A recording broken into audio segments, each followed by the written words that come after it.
Baldy. Oh, yeah, we have to talk about the elephant in the room. We need to talk about the fucking staff is not purple! What the fuck are you doing? That's true. Why? Because MK11, Sonic, because over. MK11. They think that fans only know about MK11, so they just keep adapting MK11. It's unwatchable. I can't. We have to boycott this movie now. Fuck it, I'll say it. I like Bald Jade. How about that? That's my hot take. I'm just kidding. I'm just trying to keep it hype for our audience, you know. I want to keep them engaged, and you know, if they're drinking a coffee or falling asleep right now, wake up, bitches. Wake up! Wake up! Wake up!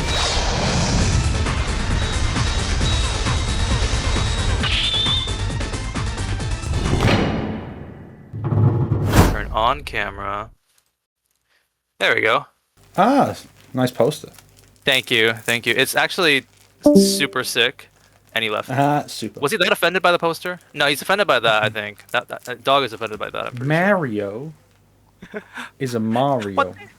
$80 scam! Oh! I better not get anyone in the comments saying that's an $80 scam, because that is not $80 for me, just so you guys know.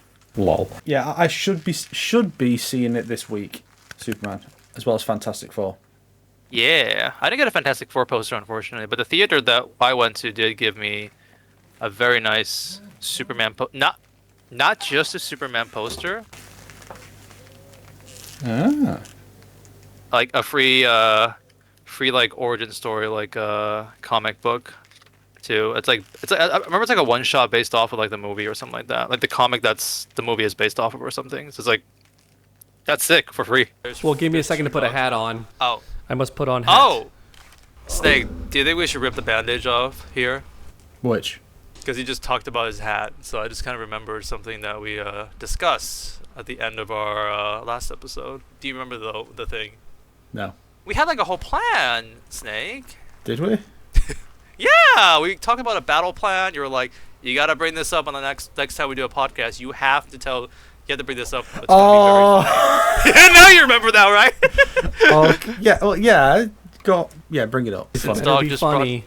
Yes, because you went to get your hat. It reminded us of something very interesting. After we were done recording our last episode of the podcast, me and Snake started chatting, and for some reason we just started looking through our Combat Kings thumbnails. Basically, we're like, hey, look at these cute thumbnails that we were doing. Like, oh yeah, well, there was this period where like I wasn't on it for like 3 episodes in a row, or where I was on it 3 in a row, stuff like that, and then we're curious like how many of them feature all 3 of us and stuff like that, and there was some where I think there's a couple where there's only one of us because we have a guest on and stuff like that. Just interesting little bits like that. And then we had a really interesting discovery. Sonic? So, first off, we noticed something kind of cute about the thumbnails. When you compare it all together, a lot of them feature that nice blue hat dog has. You just see like a little tiny little hat on the thumbnail, just right there. Like, you see the little blue hat on the thumbnail. Like a cyan, like a neon blue. Yeah. Yes. However, on episode 52, we noticed something a bit interesting. Because this is one of yours, right, dog? You made this you edited it, so you made the thumbnail. I forgot where I was. Was it in Japan or was it? I'm pretty sure I was in like Japan during that time. So I needed like you to edit the episode, or I was going to. And Snake and I looked at this thumbnail, and we wanted to ask you directly, dog. Did you Photoshop a hat onto yourself? Maybe. Very much maybe. We were like, yeah.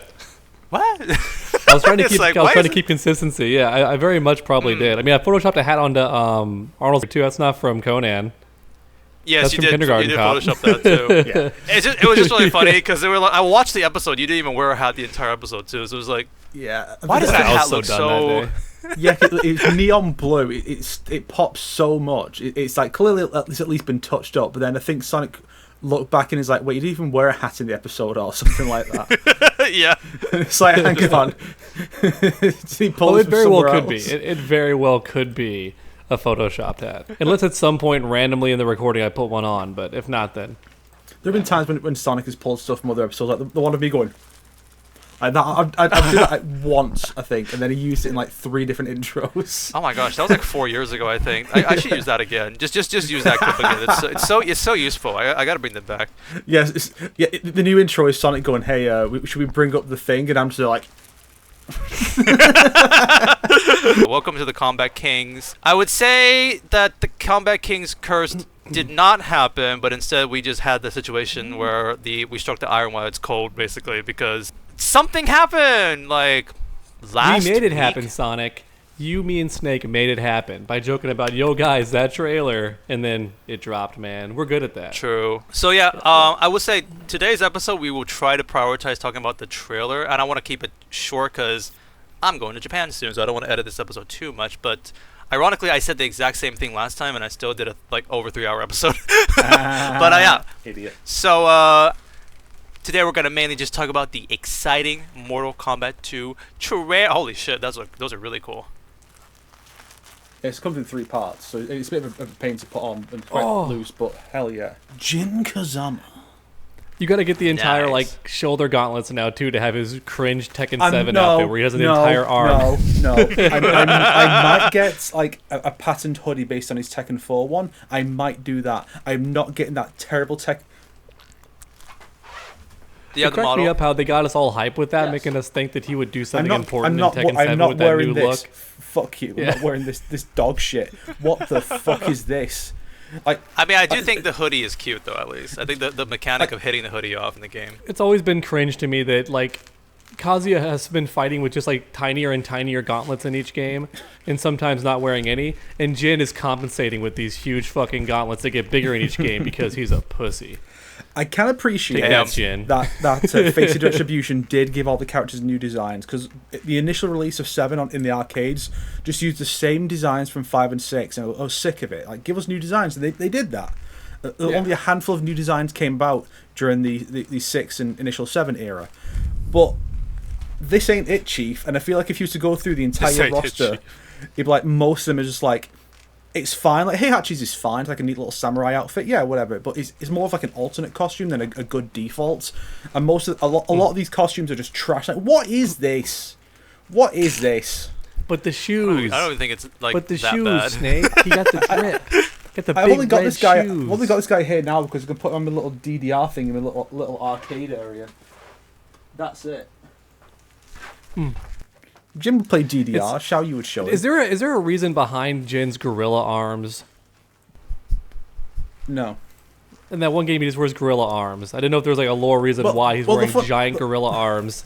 Well, the funny thing is, the only time he actually canonically wears it is in the end scene when Lars and Lee are talking about how Heihachi's dead or Kazu's the next big threat. Then Jin walks out the shadows yeah, I'm gonna fight him because I'm the good guy now. Then his devil eyes light up and it's oh shit, Devil Jin's gonna fight. And it's well, Devil Jin isn't actually canon. It turns out that's just some made up bullshit.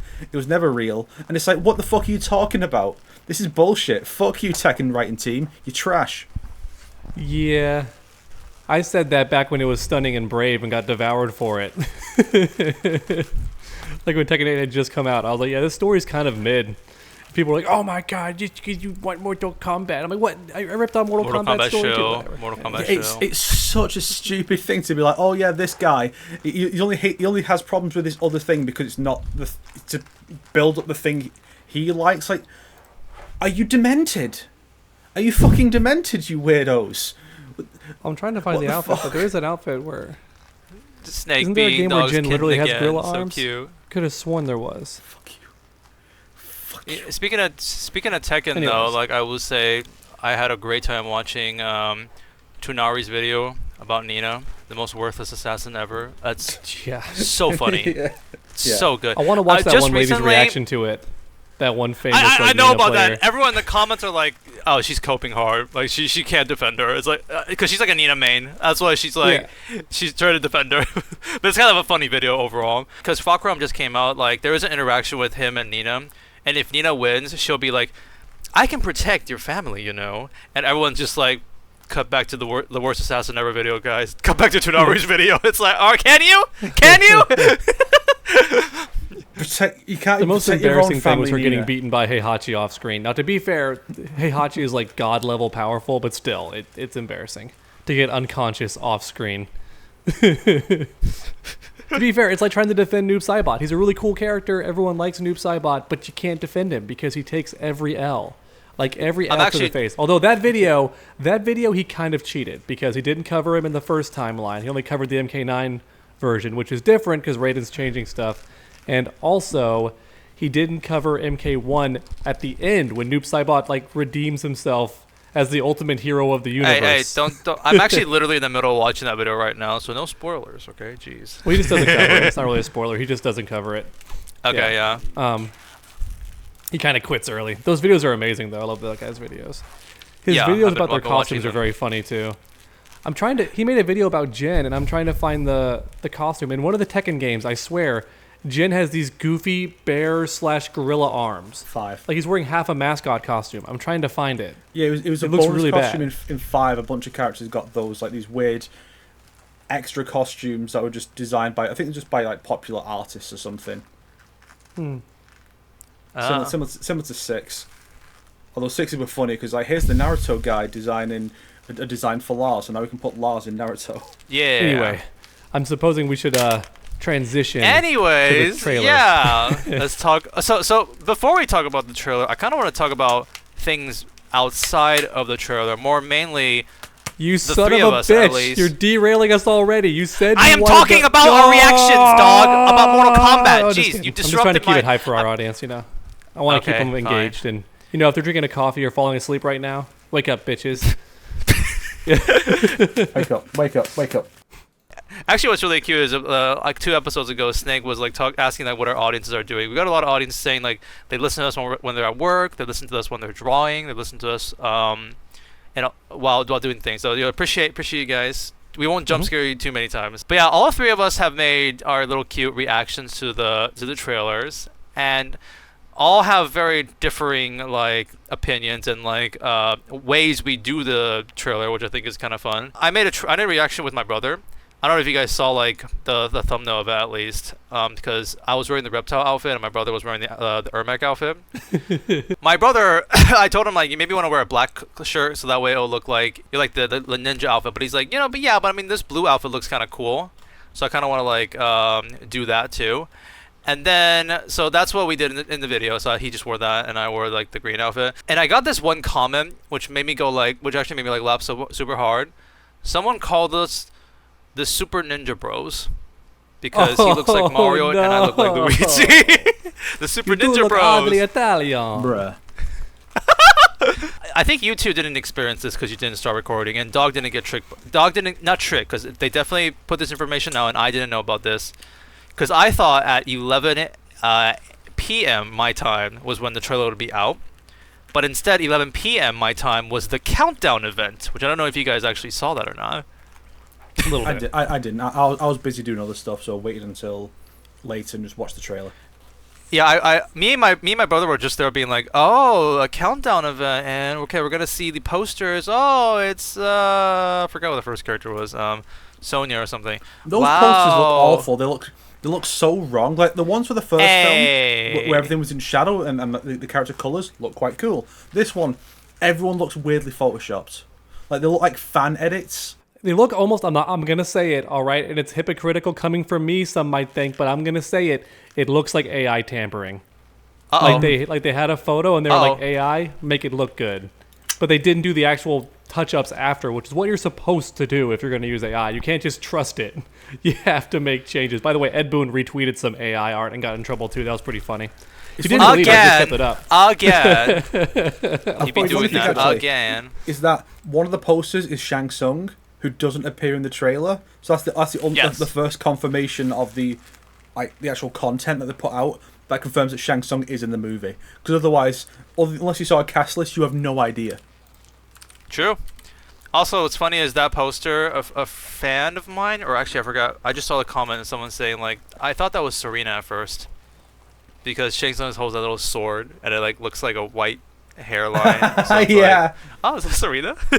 I don't think it's AI because badly photoshopped posters can look like AI, but I think that's also badly photoshopped. Like, just, you touch it up a lot. You put assets on top of the characters, like TrueUnderDawg putting the hat on the thumbnail and stuff like that. That's Photoshop. I don't necessarily think that's like AI. Also, they left a very important design choice out of this, which I found very hilarious. They intentionally cropped it out. yet want to know what you're pretend to talking stand about. by this choice. Clearly, you someone wouldn't does you it. wouldn't notice it if you only look at the poster. You would not notice that about her. Yeah, it's really interesting. What? It's very hidden. Jade, yeah. Yeah, well, her poster's still ruined by the expression. Like, what the fuck is that expression? She's like, Yeah. Vine Boon. I did Vine love, though, I was Boon. talking about it in the original. I'm not sure if this made it over to the final draft of my video, but I joked about, oh, look, her staff has a cute little Shao Kahn head at the end of the handle. That's cute. I didn't even notice that, actually. it's not the staff, Interesting. dog. It's not the staff's head everyone was focused on. True. We'll talk about that later because it hijacked the conversation. I saw some Yeah. people being like you did that. I'm like, We'll no, talk no, about it no. later. Like, people made videos like after me and got triple We'll the views, and also everybody was talking about it, not just We'll me. talk about it later.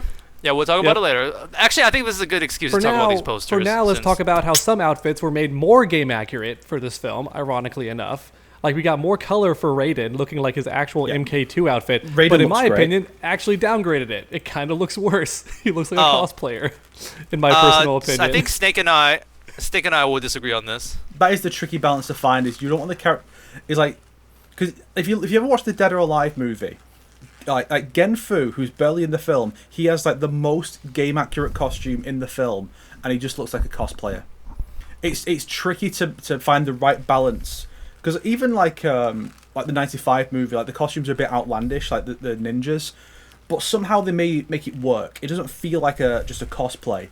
And then obviously with these films, they've gone a completely different style. Everyone's got armor instead.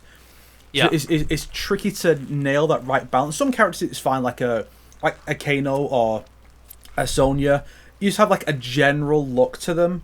Like you don't have to adhere completely to. Like Kano has such different outfits that it's not going to feel like cosplay if you make him, and you can make him feel like Kano still if you just put him in like a random generic outfit. Yeah, But, Sonya like- and Kano are very just generic outfit, which I think it works. Yeah. Especially in this movie. Yeah. I actually think Jade has one of the better costumes from what we've seen of it. Yeah. If you've seen the full suit, at least. Yeah. Yeah, but again, like Dog said, unfortunately, the whole conversation about it got hijacked by. We'll get to that the- because I think the- that'll be the a hair bigger and the conversation actress and later that. on. Noob Saibot looks cool. I'll give it. I actually thought he was just gonna look like Bihan, but he does look pretty sick. Yeah, it is basically the MK11 design, like the actual MK11 design, not the story mode one where they gave him that stupid helmet. No, the actual one that was used to promote him. That Onslaught and MK Mobile were both smart enough to be like, let's just. Well, okay, Mobile did use the story mode version, but they brought that one back later for the Lizard one. So they were smart enough to use it in some way, unlike 11 itself. So then obviously they're taking inspiration from that. Although I get why you wouldn't make your skin black, but it just doesn't look right without it. You know what I mean? I Like, kind of want to look at the trailer like, it could be- because Yeah, cause I thought it was, but I have to check again. But just from this poster, it's like I think the lighting makes him look a bit tanned, like his skin looks a bit darker, but it still doesn't look right. not Yeah. something too. I also think that concerning. Noob Saibot is suffering from bulky mask syndrome. Like, he just looks huge Well, on him. a and- lot of characters are suffering from that. To I- be fair, Yeah, I've never been a fan of this mask anyway. Whenever I played MK11, I changed his default mask because I never liked it. His default outfit's pretty neat, but I never liked his default mask. he's very Yeah. black in the trailer. Just so you know, I guess Snake. they like, and I he's guess they very just black. wanted to show his expressions, but they could have gone for like a solid metal mask and probably would have had a better, like where his whole face is just covered. And probably would have got a better look maybe. Then again, we Yes. have no idea how much of a role he's going to have in the movie. If he has a big enough role, then it's good to show his face. But if he's just a jobber, like I assume he's going to be, then could have just had his face completely covered by a metal mask and really sell that zombie, like Wraith look, where he's just not there. He's just a monster. There actually are things that I found out just recently because in the countdown event, believe it or not, whenever they showed each like character and the posters, you can actually hear a little teensy tiny little voice line of like what they're gonna say in the movie. Like every character will have a little tiny thing. So it's not too big of a deal, but I mean they do give us like little bit hints. So that about Noob Saibot just being a zombie, like that's not the case. Noob is more like how he was in like MK9 and MK11, where it's like I'm part of the shadows perfected me, or some shit like that, if I'm not mistaken. So he's not like a zombie. I'm pretty sure. Like he actually, like he feels like he got an enhancement because of that. Also, Snake, like I showed you here, he's pretty black in the trailer. Yeah, it is funny if he's like, yeah, I've been enhanced. See, at least with MK9, he didn't actually technically didn't get any worse, because he never won fights to Sub-Zero anyway in that game. But here it's like he just dominated in the first film and only lost at the end to a double team. Whereas if he loses to Scorpion 1v1 and doesn't beat anybody, then that's an objective downgrade. True, but at the same time, you do see in the trailer like Johnny Cage and Kano fighting Noob Saibot, right? Oh yeah, like right. So this could mean he's still got aura. No, it's someone else. Someone else who's just like in all black. I mean, maybe it's just a clone of Noob Saibot then. Well, the clone looks different from that. Oh, really? Is it that? Yeah, because the clone takes a lot more after the actual MK11 design, whereas that's just a dude in black armor. I assume it's just like another member of the Brotherhood of Shadow, because we know Quan Chi's in the film, so there'll probably be some kind of attack on the Netherrealm or something. Like we'll have like Cole, Kano, and Johnny there, and a bunch of stuff. Johnny will probably undiscover his powers there when it's like, oh, the power to kill a god, and then Johnny will like kick Quan Chi off a cliff or something. So I'm looking at the countdown events, and when it gets to Noob Saibot, he says, "I belong to the shadows, and they belong to me." That's what he specifically says. So what does that mean? But it doesn't sound like a zombie to me, at least. Yeah, true.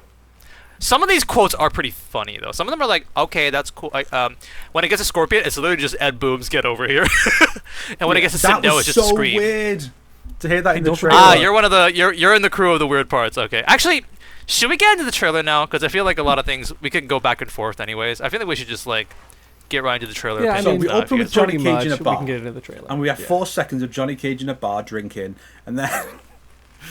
You're very specific. We're not going to break down the whole thing because Snake already broke down the whole thing. I guess we just talk about the stuff that people were actually interested in. Well, for one thing, it makes fun of the reboot, which is funny. They make fun of themselves in the trailer as if that's going to save them. But in my reaction, I literally say, "That's so meta! Oh my gosh!" People have said that the actor, I'm forgetting his, Carl Urban, is that his name? Yeah.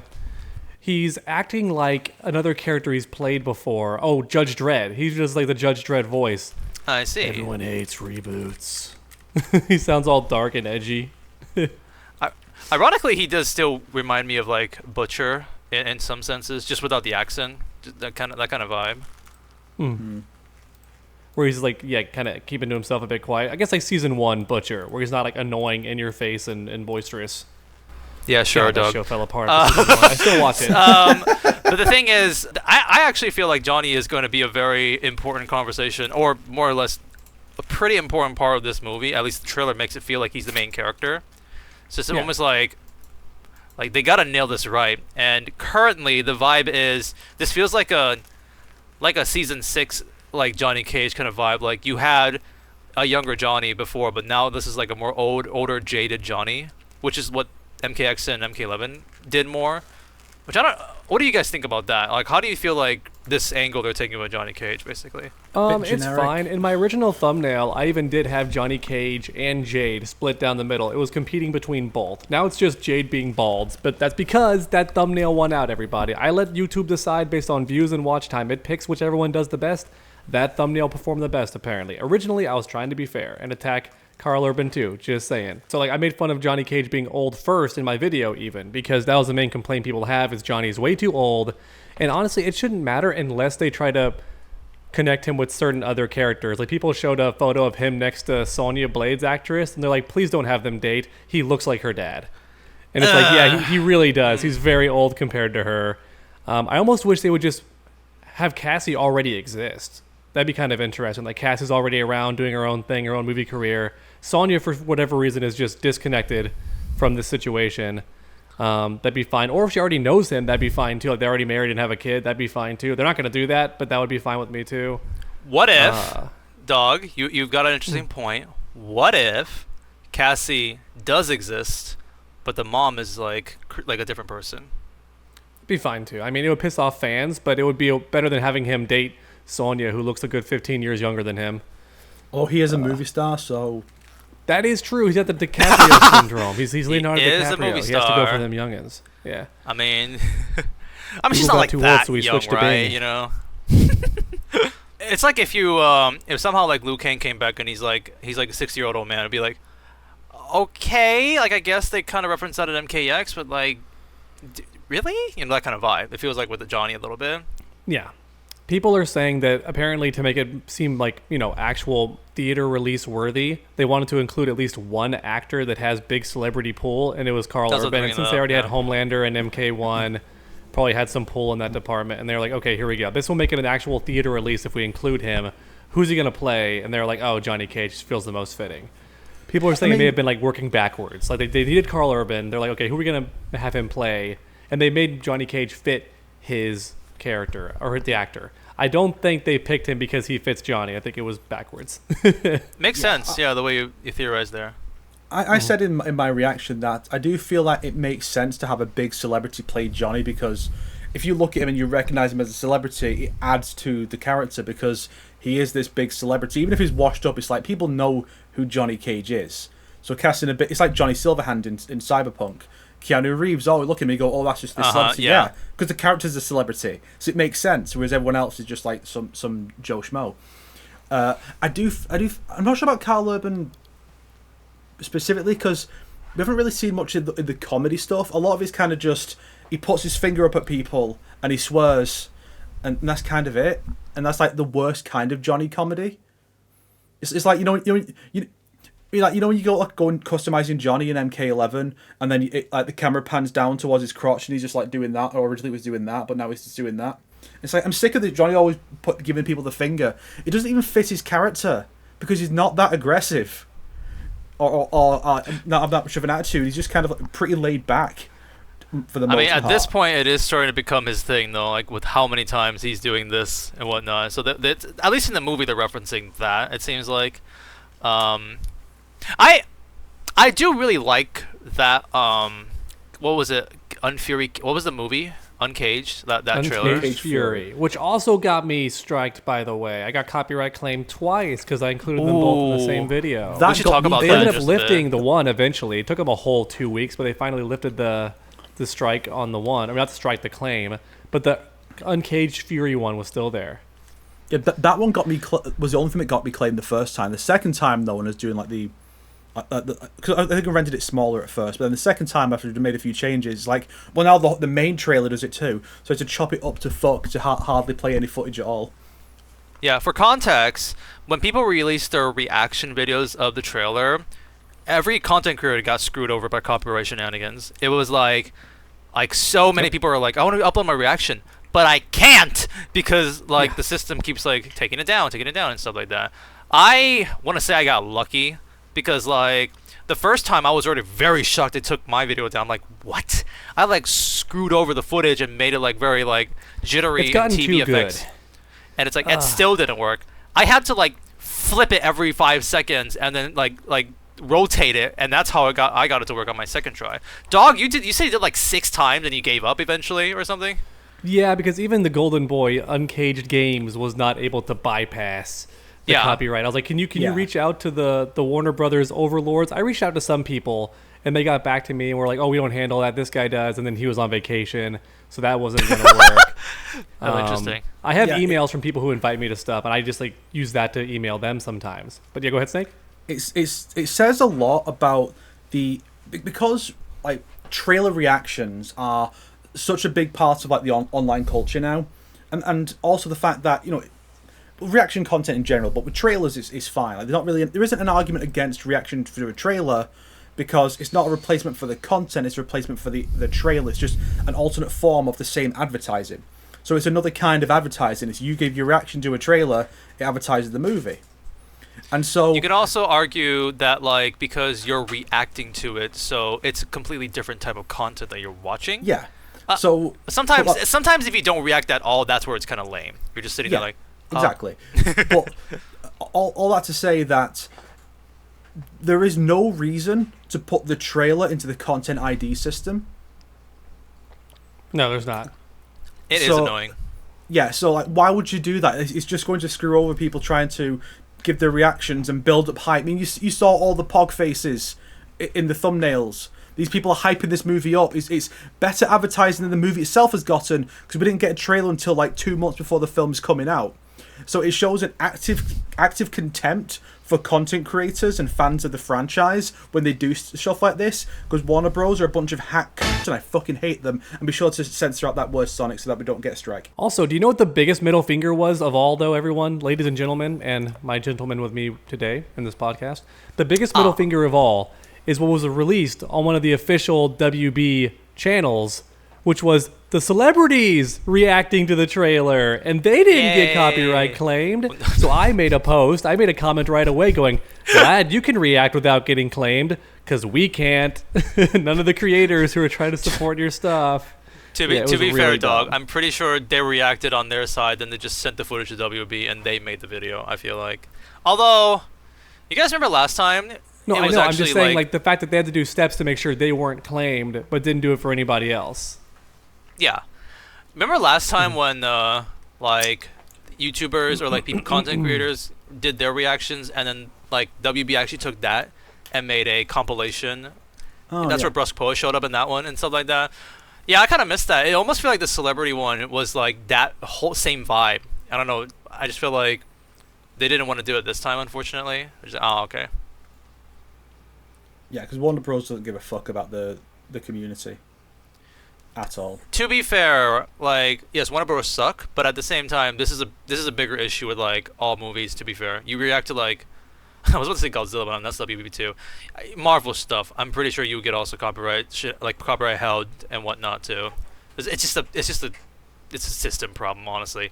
Anyways, so back on track. I was talking about the Uncaged Fury. I felt like that whole trailer like does fit like that campy vibe, and like I would even say like Johnny there was fun. Like I was like, okay, this is definitely for fun, like kind of a trailer thing.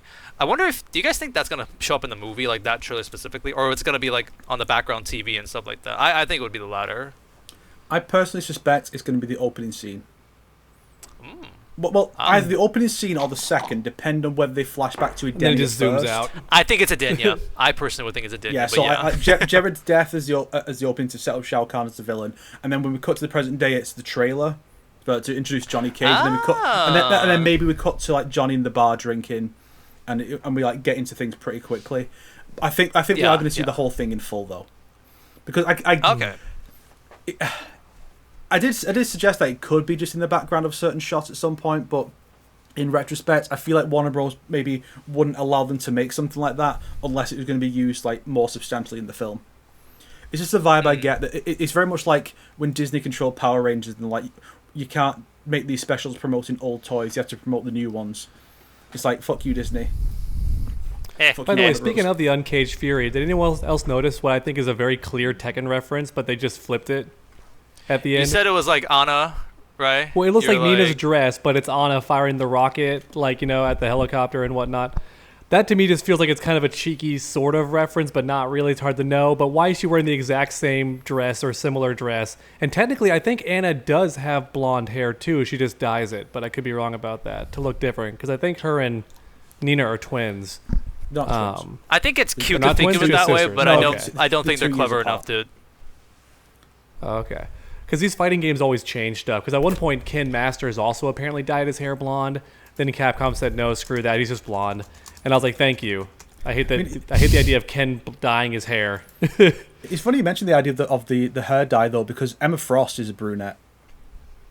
Yeah. Huh. Yeah, and her sister, Adrienne, is a blonde, and they dye her each other's way. They have a very Nina and Anna relationship. The difference is that in this version, Emma actually shoots Adrienne and just flat out kills her. So she actually gets results unlike Nina. Just like black.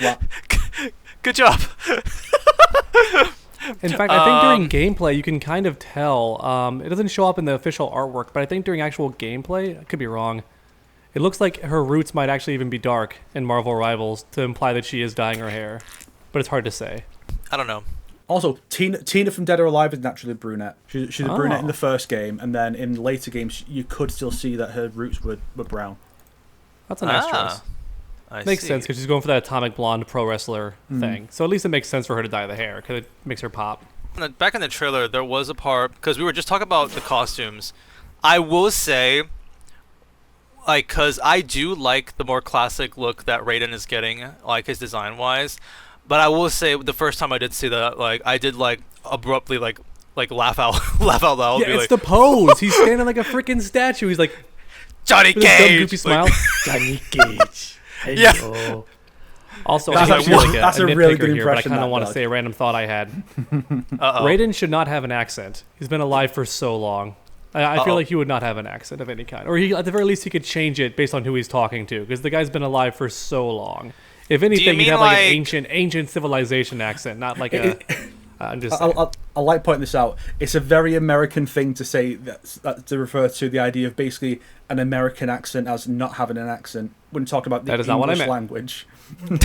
Sorry. So Yeah, so he's he's just just a rephrase it. What I Chinese meant was guy when he's trying to talking to Johnny speak Cage or English, someone you know? else, you'd think he would change Wait. his accent based on who he's talking to make sure there's no like confusion in what he's saying. The same way that the terrible man Andrew Tate can change his accent on a dime, like that.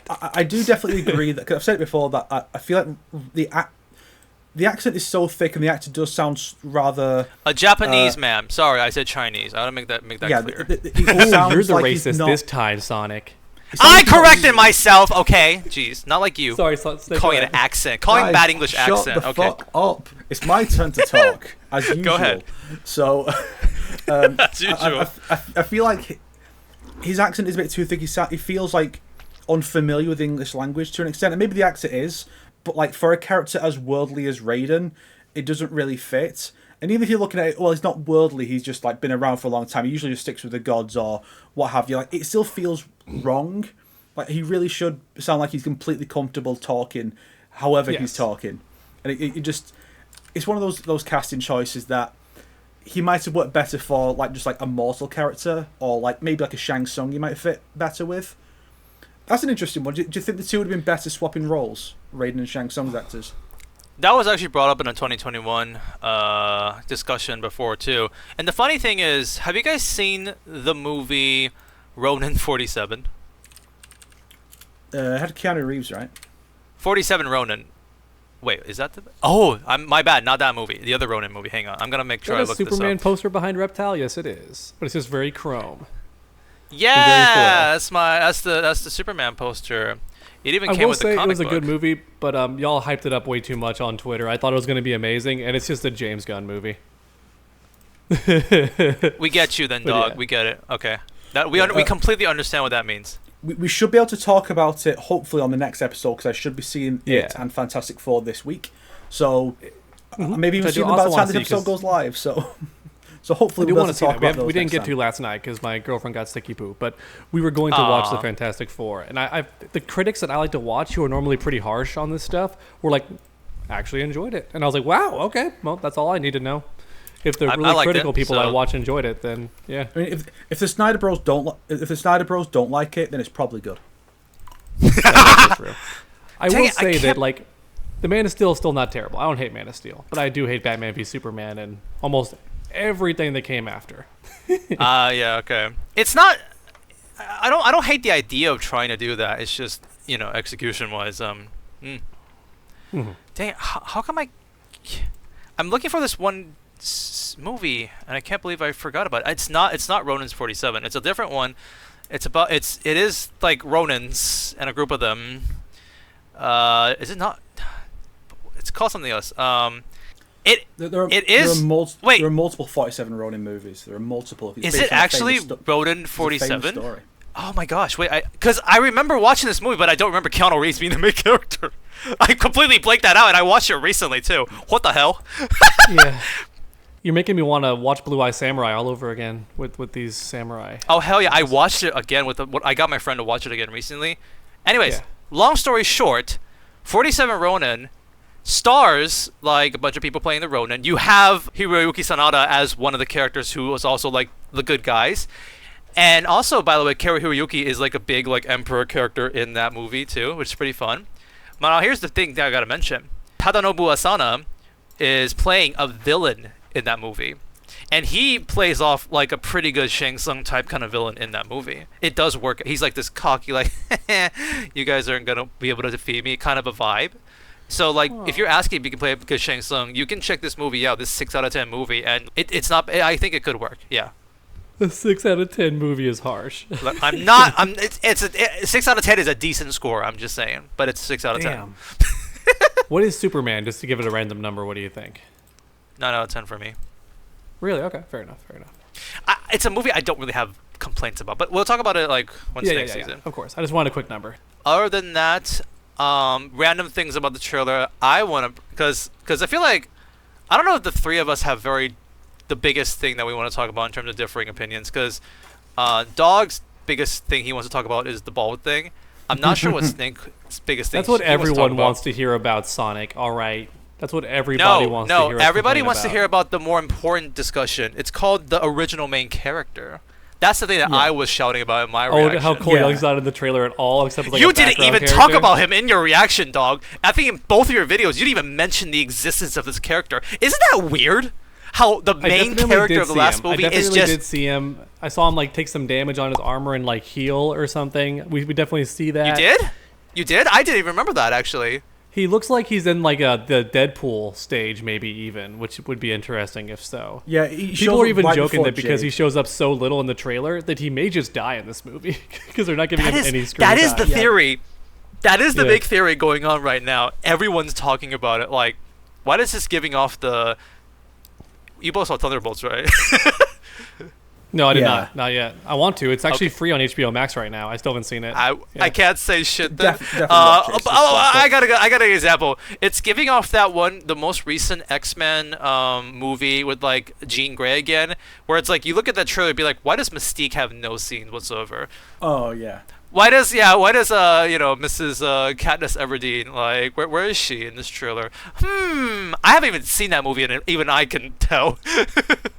Very suspicious. Which where Marvel normally cheats, they'll just like insert like Hulk's in the final battle of Infinity War in those trailers, and it's like, no, he's not. That's not a thing. What are you lying to us about? It's like to hide. I mean, Endgame says nothing about the time travel plot. And so all we see basically is like the first hour of the movie. Like that's all we get to see in the trailers initially. So it's just kind of insane.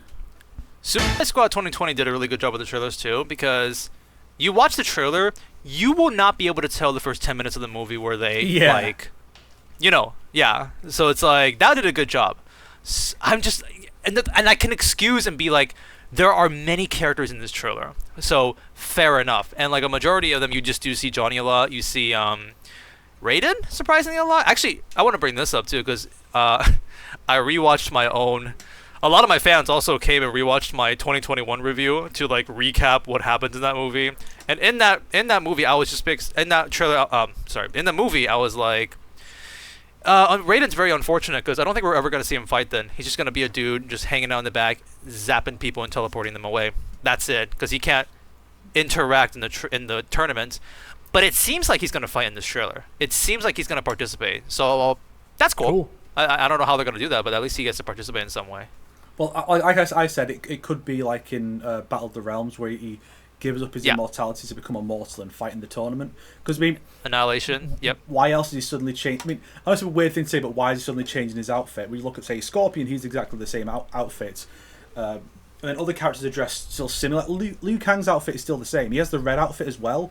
But for most of what we see, he is still in the outfit from the first film. Sans bandana. He didn't bring Kung Lao's bandana. I don't know why he's not got that.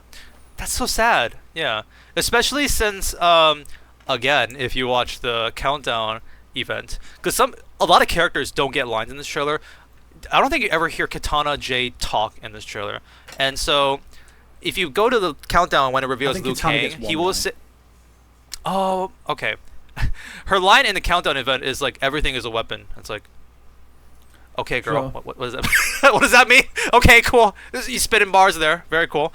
But Liu Kang will save, like, I will save you no matter what. So I feel like it's like, okay, well, you're not going to bring the banana if you're going to do that then? and then Kung Lao will say something like, the gods have abandoned their creations or some shit. It's like, okay, very edgy. which I mean, that's not even like a Revenant Kung Lao thing. That's just Kung Lao himself, because he's like, fuck the Elder Gods. They're a bunch of loser assholes who always give up on us and do nothing.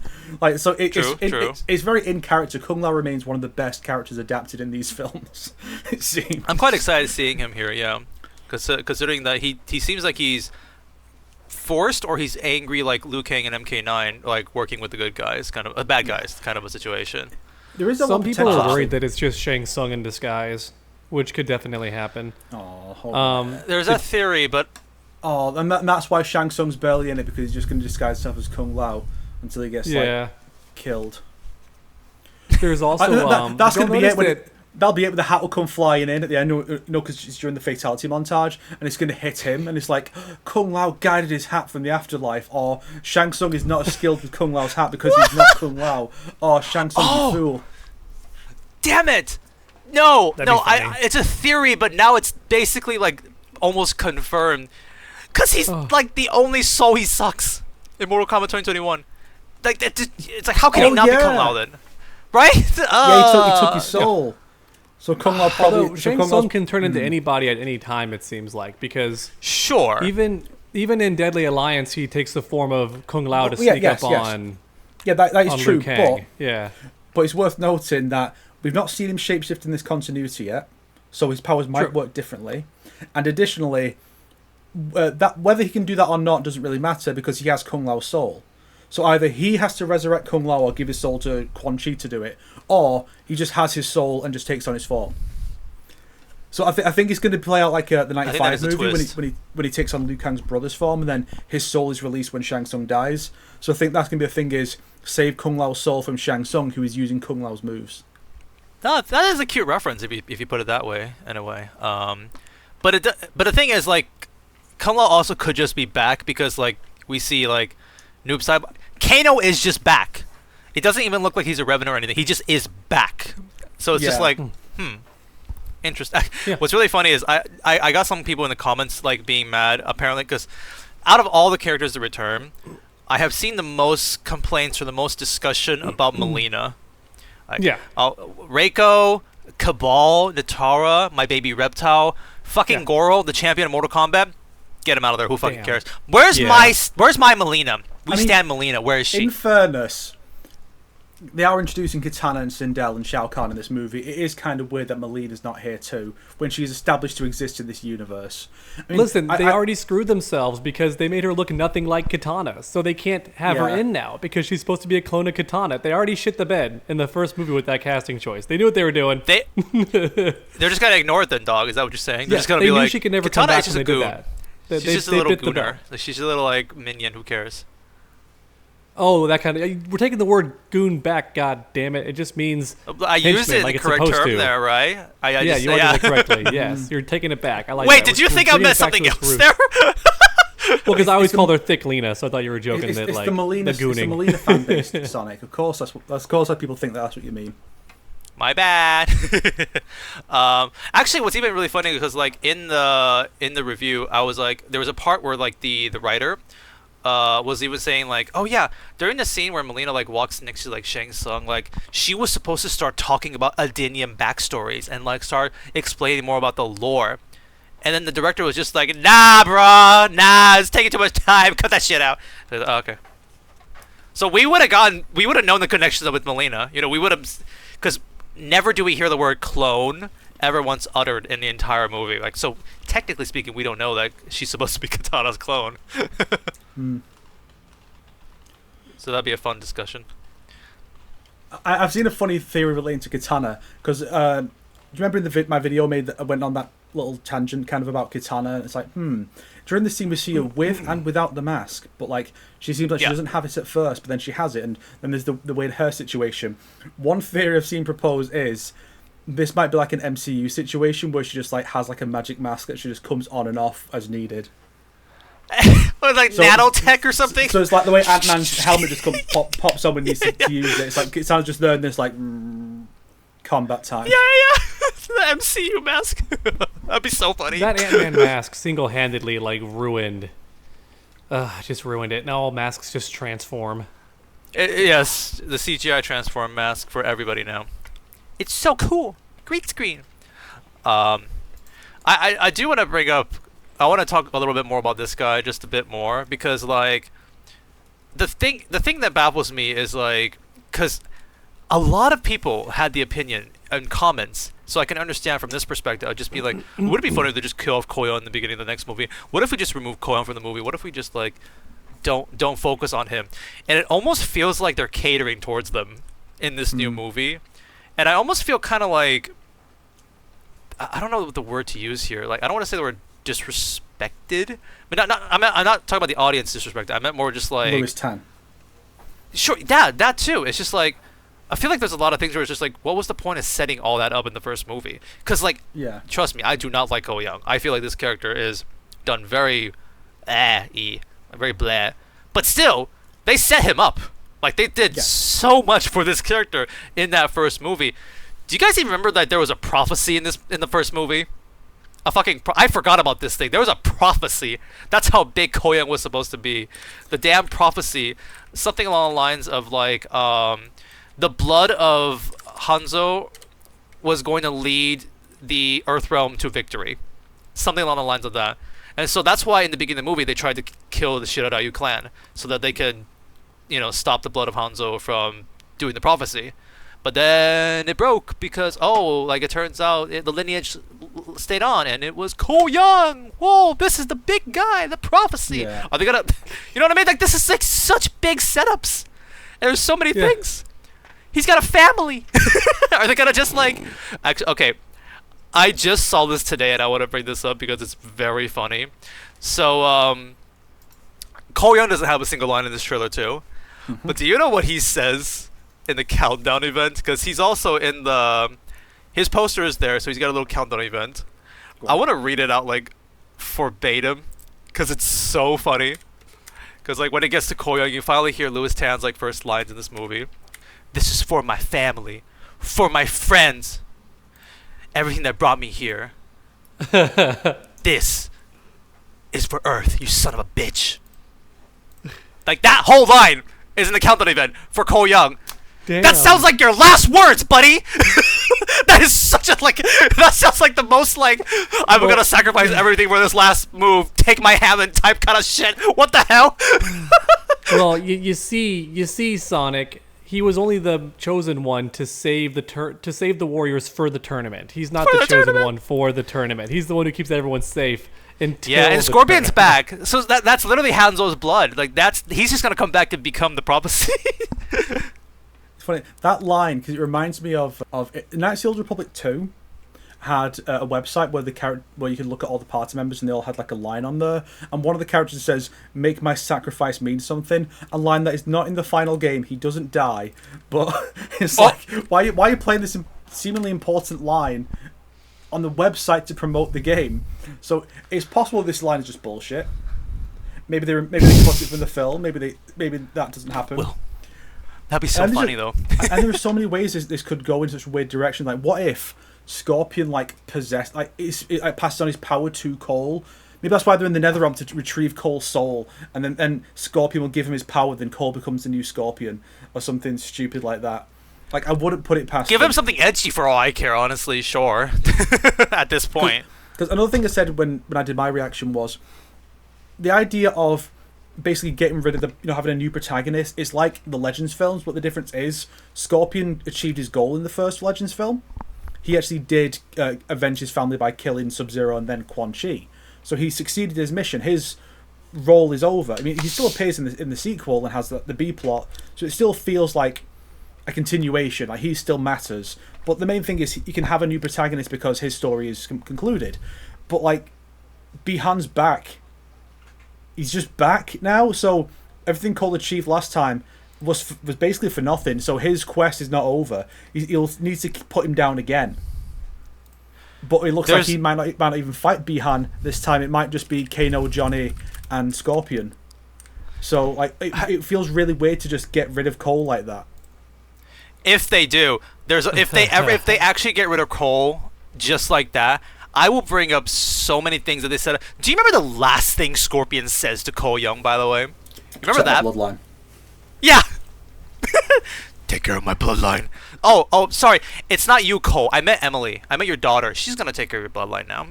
Do you guys, when he says, protect like the bloodline, what was the funny thing everyone noted about that moment?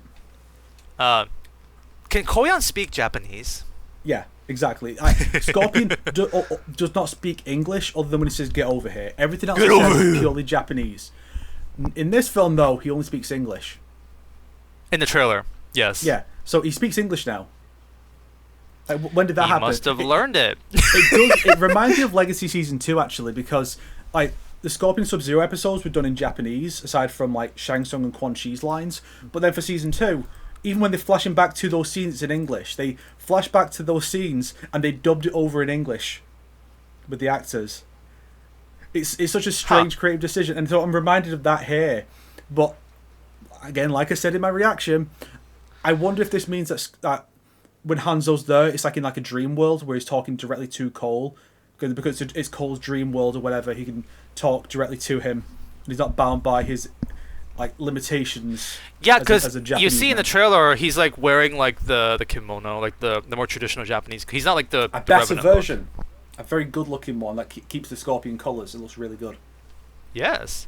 So yeah, you might be on the dot there. It's I just hope they at least do something interesting with Cole. Even though I don't like this character, you can't just set this character up and then just be oh, people don't like him. Okay, let's kill him all. That sounds so lame. Even though that's what we wanted, but that's not. Even though people have joked and said that's still the annihilation thing on Johnny Cage onto him. So, we're gonna set the stage, guys. Ooh, we kill off Cole Young, everyone's favorite. It's gonna really make people feel the tension. Ooh. Yeah, imagine if people didn't like Liu Kang in the first movie. They're we don't like him for this, and this reason. And so then Annihilation kills him off and has Sonya or Johnny as the main character. And some people say, well, that sounds really base having Johnny as the main character. Not really. But it's the same kind of idea of, here's our main character and we're just going to abruptly kill him off and replace him with someone new, just because people didn't like him, instead of trying to address the issue, make him a better character. At least give it a second shot before you just axe him off. Give Cole a second chance, right? And you can use Johnny, give Johnny a big role to offset it, so at least here's more fun characters. Johnny and Kano are here. They can continue being fun. You don't got any powers? That's funny. That was a funny bit. They can help ease the load on Cole while Cole figures out exactly what he offers to the movie. Don't just kill him off. What the fuck? Yeah. It's funny. It's funny you brought that up. Actually, that line specifically, because I want to see the movie to really judge how I feel about Carl Urban's Johnny, but I do currently feel he does seem this more stoic. But at the same, you were describing, just saying the one-liner, just saying the aha. He's saying the lines. Isn't he cool, guys? That's awesome. But I almost feel like Josh Lawson's Kano in this movie was the humor that I wished for. Even that one interaction he has with Johnny, where he's just saying, "What the shit? You don't have any powers?" And it's Johnny's just saying "No, just incredibly handsome." I was I wish that was you, Johnny, saying that. I wish Kano wasn't the one saying that. I found more entertaining with that than just the repeat the one-liner kind of vibes. It's just the current vibes I'm getting and whatnot. But at least I'm still, even though he only said 2-3 lines. Also in the countdown event, he just says, "Hello, sunshine," when it gets to him in the poster. So at least the little bit we saw of Kano, I'm already enjoying, honestly. So at least that's good. So I wanted to say something real quick. Did we talk about yet what Shang Tsung is holding in the poster? It's Chris Sod. Yeah. Serena's hair. That's all I said. It looks like that. Yeah. Not necessarily holding hers, Ashura's but sword. It is of the same kind. It's a Chris. It is a Chris. Yeah. I find that kind of interesting as a choice. Do you think they know, or is it just a coincidence? It's. Well, I mean, it was in the first film, wasn't it? In the background. Oh. Or am I just mixing it up with Cage Match? Because I feel like it might have been in the temple. I don't. Maybe you mean the Temple of References? Too? I don't remember it, because if I did see it, I would have pointed it out. You do see Shinnok's amulet. You do see Katana's fan. I do not remember seeing a Chris. There's so many stupid member berries in that temple that should not be Oh, there? yeah. Why does he have Outworlders weapons? Why does he have, like, the Lee Shinnok's amulet makes sense, although it implies that Bi-Han did that for him, because Bi-Han is the one who retrieved that shit, right? Oh, well. I really not do think necessarily. it's It could be. I mean, maybe in this continuity it was Scorpion, and that's why he's such a big deal, and it happened like 400 years ago. Just one more thing stolen from Sub-Zero and given to Scorpion. Great. Just one more thing. What if that, like, cave in Mortal Kombat 2021, what if that is the Temple of Elements that they were staying at? Could be. But it's That's funny, why the amulet is there. that joke you made, Dog, though, there actually is something that these movies took away from Sub-Zero and gave to Scorpion. The idea of legacy. Because there's no Kuai Liang in this continuity so far. That was a good point, too, I saw in the comments. They were like, right. where's Sub-Zero? There's no way he's not going to be in the movie, right? And at first I was like, you idiot, he died. Then I was like, wait, I get what they mean. They mean Kuai Liang. Like Kuai Liang. Where is he? Yeah. Well, He's got to exist in this Mortal continuity. Kombat 1 is already yeah. trying to retcon Kuai Liang into being Scorpion. They're trying to just get rid of Sub-Zero. They killed him in the same game he debuted in, and now in the movies he's gone to, he's dead. Ed Boon is slowly but surely erasing Sub-Zero. That's it. You fool. Don't you understand? The Scorpion we see in the Netherrealm is not Hanzo. Hanzo has found peace. He's moved on. That's Kuai Liang, chosen as the new Scorpion to put his brother down. That's what's actually going on. That's how they connected with fool. M1K! That's why he has two spears instead of one. And that's why he said he has the Ed Boon voice instead of the actual actor's voice. Because it's actually Kuai Liang. What a voiced by Ed twist. Boon. There's definitely going to be twists in this movie.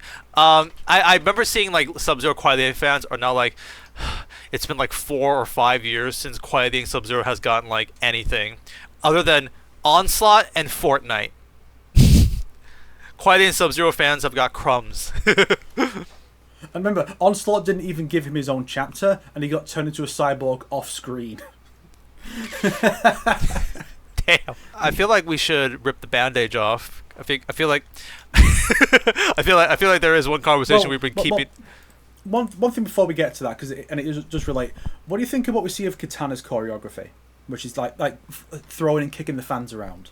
Because something we've The not little seen, amount we've seen seems fun. It seems like just that's cool. We've not really seen that in any adaptation before, or even in the games. The cutscenes don't really do much with it. Oh, you're right. It's not that cool. Like, I think even the '95 movie, she does show the fans in Annihilation for like one fight, and that's it. Yeah, all she does is like slowly it's one of those where it's like, this person was not cast for being a martial artist. It's for acting and or looking good. It's so she's like very slowly like gets someone's sword between her fans and like disarms them. It's not much, and then even the animated movies didn't really give her a lot to work with. So it's really cool seeing her actually like doing all the kicks and stuff. Like, if nothing else, we should be at least getting some good choreography here. Those Seeing her fans spin the actually fan do look while deadly. still holding on to it is pretty cool too, like a saw blade and like grinding against like Shao Kahn's helmet. That was pretty sick to me. I want that to be in the games from now on. Give her a move where she just spins it in place and like saws people. That's pretty sick to me. Well, That's her uppercut now.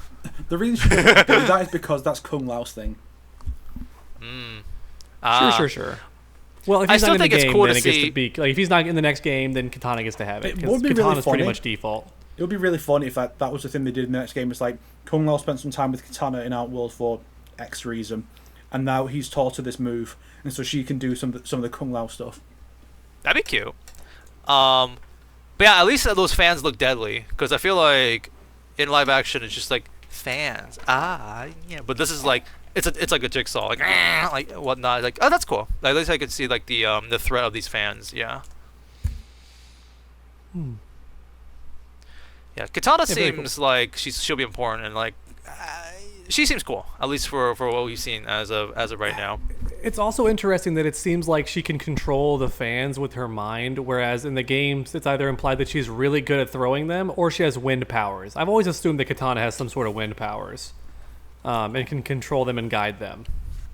Plus her little wind NATO she makes when she goes... Yeah. I always kind of assumed that she was an airbender, but the fans just amplify it. Kind of like when Aang gets a hold of the fans in season 1 of The Last Airbender and uses the fans, it gets like a little bit of a buff.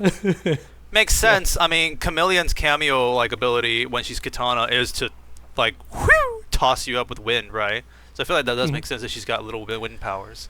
Plus Sindel has magic powers, so I don't get why her kids wouldn't. And they've used that for the animations a lot in moves like the the square wave moves. So it's been like just jumps. She uses the fans to like use wind. Like they put a lot more focus on wind as an element for her as opposed to just kind of random magical power. It's kind of tied it all together a bit more, which is nice. They can't make it all her gimmick, because then Fujin wouldn't have anything except for the crossbow. So they tone it down, but I do think she has wind powers. Also, fun fact, Square Wave, because I made a video about this recently. Sonya had that first. It just everyone forgets she has that in the first Mortal Kombat because it's such a terrible move. But Sonya had the Square Wave punch in the very first game. She goes zoop, and just punches. Yeah, it's a dog shit move, but it looks. She had it first technically. There you go. And we do get another scene of Kitana in the trailer, other than her fight with Johnny, and the bit with Shao Kahn. Mm-hmm. Well, there's actually a couple, yeah. Yeah, there's the part where she's like in the forest, presumably her introduction scene, like other than like a flashback, like her proper introduction. This is her now. She's sparring with Jade, and I've not said this actually, but I did intend to, but I never did. Is that the bit where Kitana is like ties her up a bit? She has a smile on her face as before she spars with Jade, and it's like that smile is the most character Kitana has had in like 20 years. True. Oh, come on! Don't be that rude. She's just stoic and not much else. Like she doesn't get a whole lot to do. She's only just like, I'm the stoic person. Like, okay, she has had some things and been a bit hyperbolic. There are some decent scenes with her, like the one with Liu Kang in 1. That was pretty good, and then the discovering Melina in 9. So there are some good ones, but like, it's nice to see her kind of drop the facade for more than just being shocked or whatever. It's just she can have fun.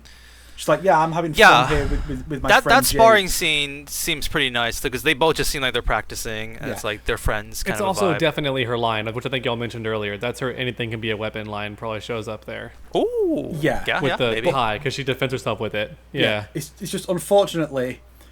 No one noticed this nice little moment of character because who did she share the scene with? Baldy. Oh yeah, yeah.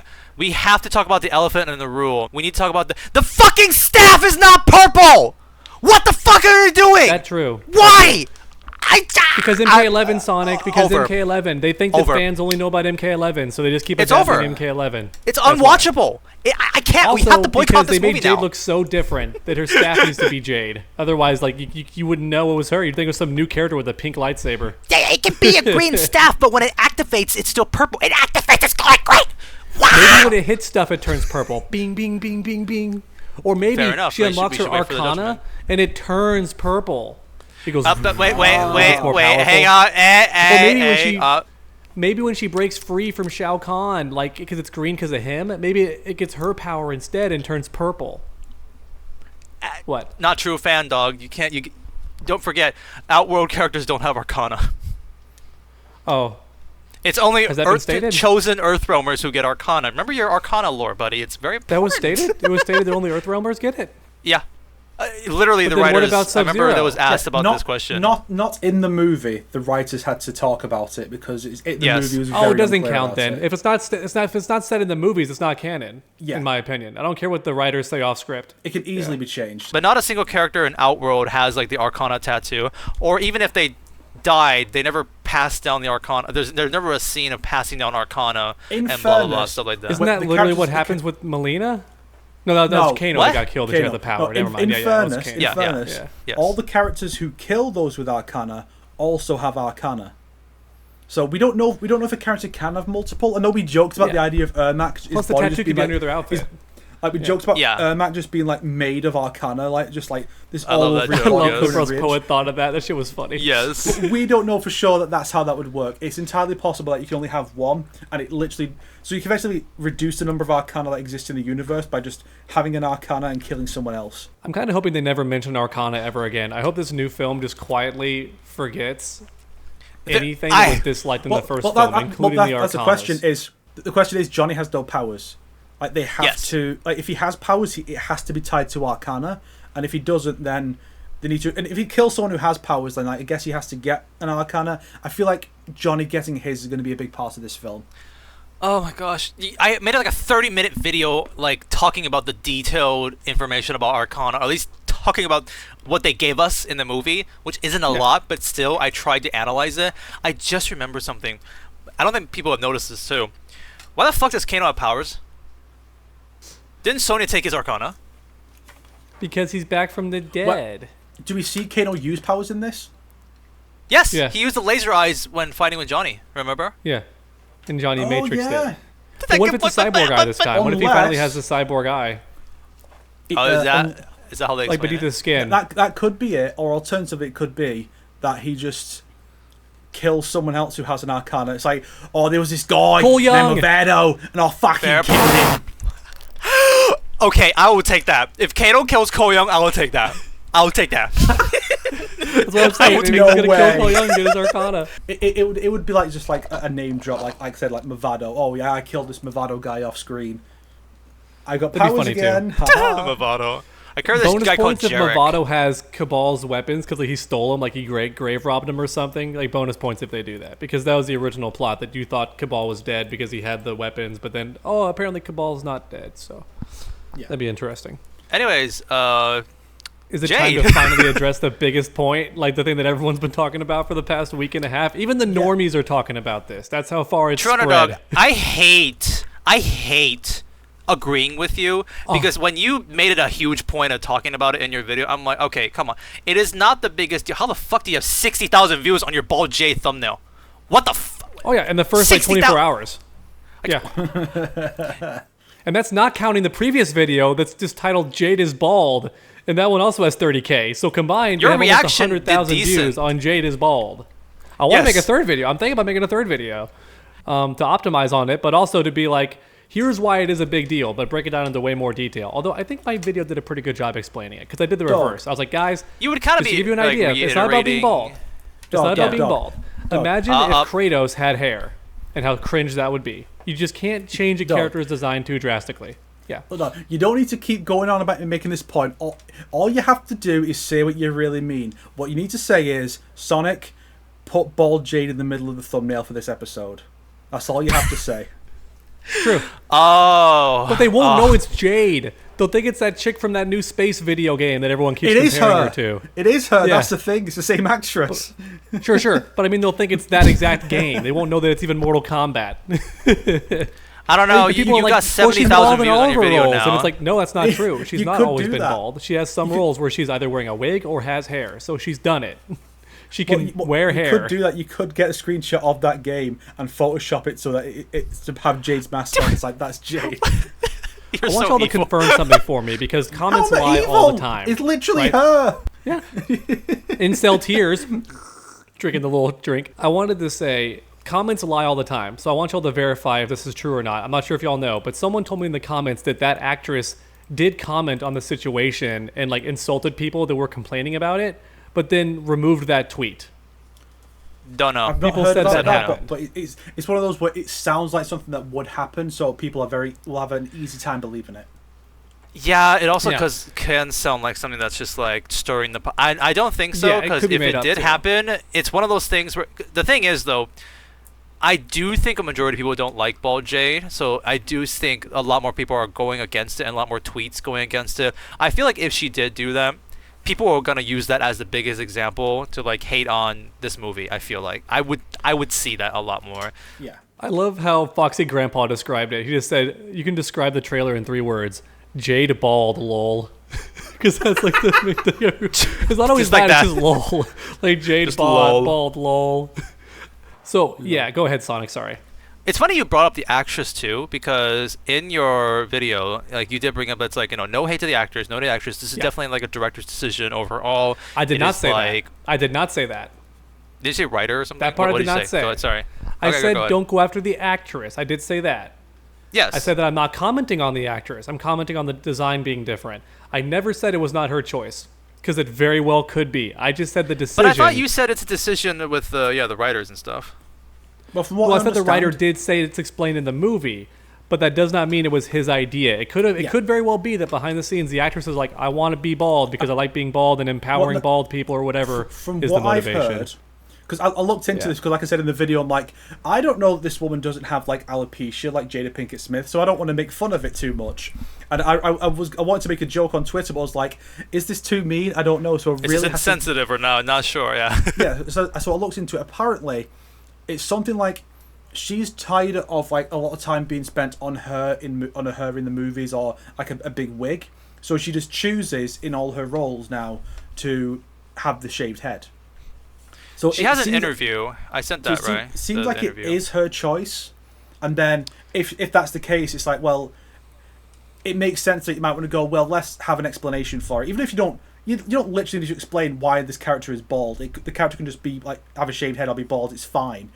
But like, I mean, they even have an explanation for it though in that Naughty Dog game apparently. But so yeah, it makes sense for an iconic character. Like this character normally has lovely long black hair.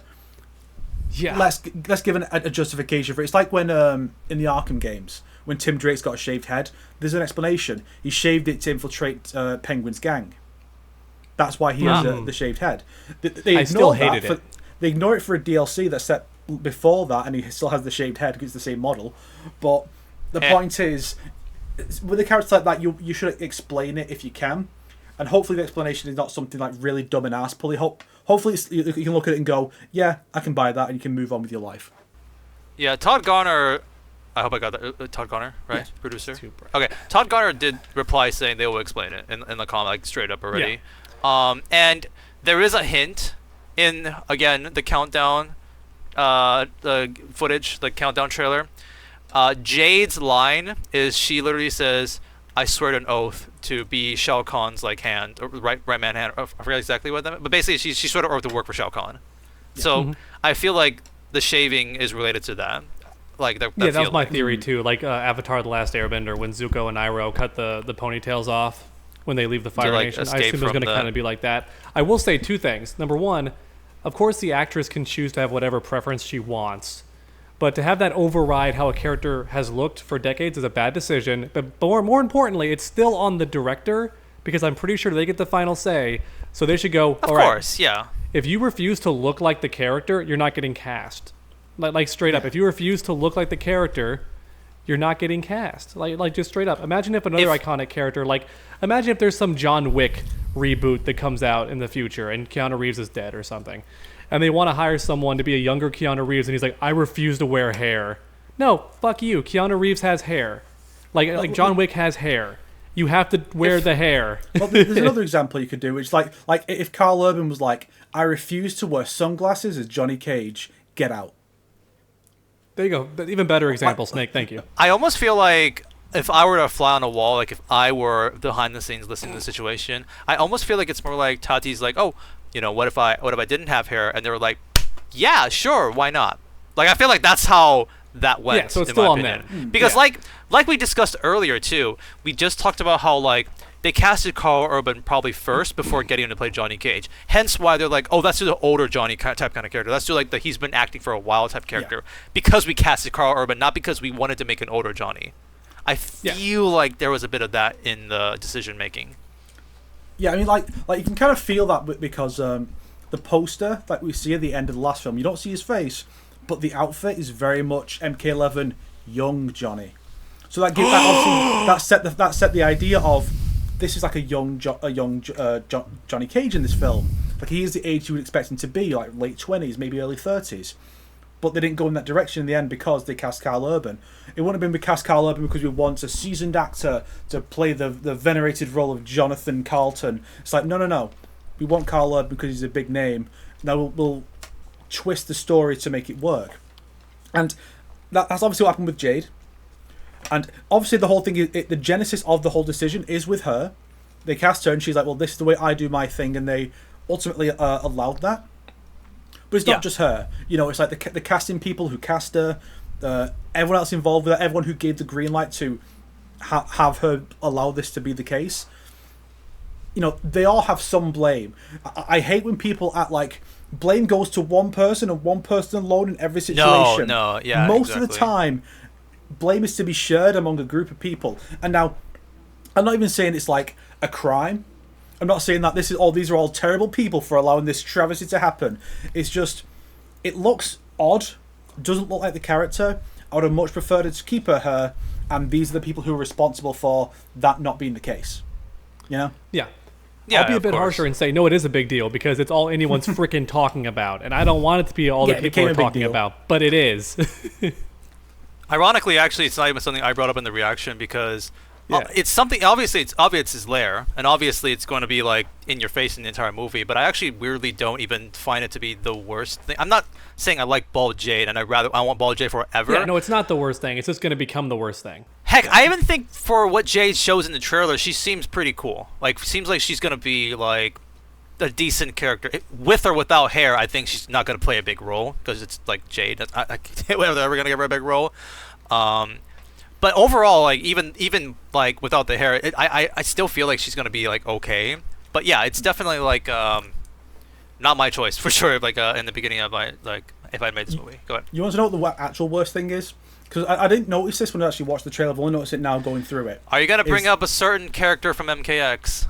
A certain bug type character? Oh no, that was just a silly joke. That was a good joke. It's Devora in disguise. He said it. He said it. Not me. Go after him. Well, for those who don't know, like when I was trying to figure out a joke, I was like, well, it just feels mean. So the joke ended up settling on was that because when we see her, it's in all orange. She's got the staff next to her. It's green. It's lighting on her face.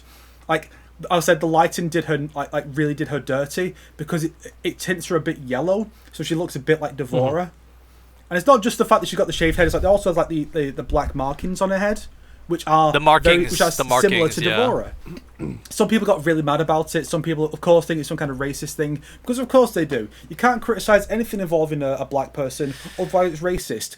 Get out. Get off this planet right now. It is very, very fucking annoying about this conversation because all we want to say is Jade without hair may seem kind of weird, you know, not the best choice. We don't like that. And somehow there are just the most racist motherfuckers out there now all of a sudden. Now you have people being like, I want Asian Jade from Annihilation back. She looked good in that. All of a sudden, it's like, wow, okay. It's like just a preference. It's annoying. Not necessarily racist yet, but it's getting there. It's getting close. No, dog. Trust me, there are a fucking ton of racist people out there who have made. Oh, I'm sure. I just they're not. They don't care about Jade being bald. They racist. I want to make sure we don't water down the term. But yeah, but we're not. We're just talking about the hair. Because those people that Sonic is talking about are empowered when the people I was talking about make a mountain out of a molehill. They're like, oh, this is racism because the person you're talking about happens to be black. And so actual claims of racism are hard to be taken seriously. So actual racists can then insert themselves in and go, yeah, look at all these soy boy cucks who are mad about this, and this. We want our Asian queen Annihilation Jade back. No. Not the soy boy cuck. Yeah. No, and then you have the opposite where people were like getting mad at me for calling it out, saying that it's only because of the race that I was bothered by it. And I'm like, no. Like, literally not. But yeah. I've been dealing with this shit for years. Because remember, I made those videos saying Jax's ending from MK11 is bad because it ignores his entire characterization in the game and defines him by solely his skin color. And people called me racist for that.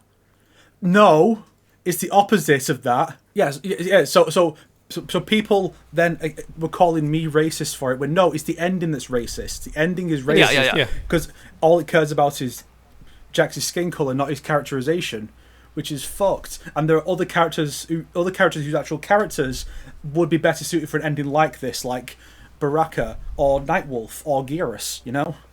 But people just get really weird about stuff like this. It's like, oh, you can't criticize this person because they are this kind of minority. You don't get preferential treatment based on the circumstances of your birth. That's called racism. Idiot. True.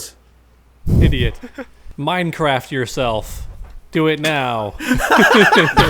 That's a new one. Minecraft yourself. Just cut the middleman out. Just Minecraft yourself. Yeah, there you go. Just do what Sindel did. You know? You call her queen, you won't even follow her lead. Do what Sindel did. Oh. Losers. See, Sindel was better about it because she was just classist in MK11. I will say, someone had a funny comment. They said, I'm so happy to be a Sindel fan because I know that since her hair is a big part of her fighting and stuff, they'll never make her bald. It has a 0% chance of happening.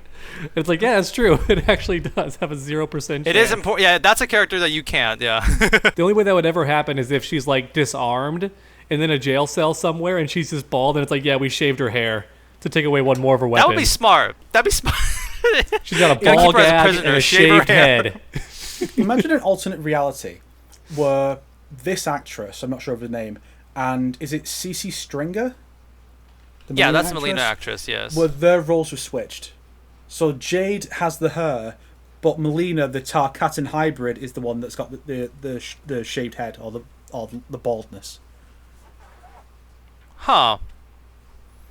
Because I know it's not what Melina looks like, but there is a way you can justify it a little more easily because she is. Oh, you mean like going for the more like Tarkatan, like you could vibes. look at that as an explanation. I would still obviously prefer that the characters still look the way they are, but you can't even have that argument with Melina because then those same people we just talked about go, you just don't like it because she's black. Melina's not black. What are you talking about? That's the problem. It does. This is one of those things where I'm not sure if I should say it or not.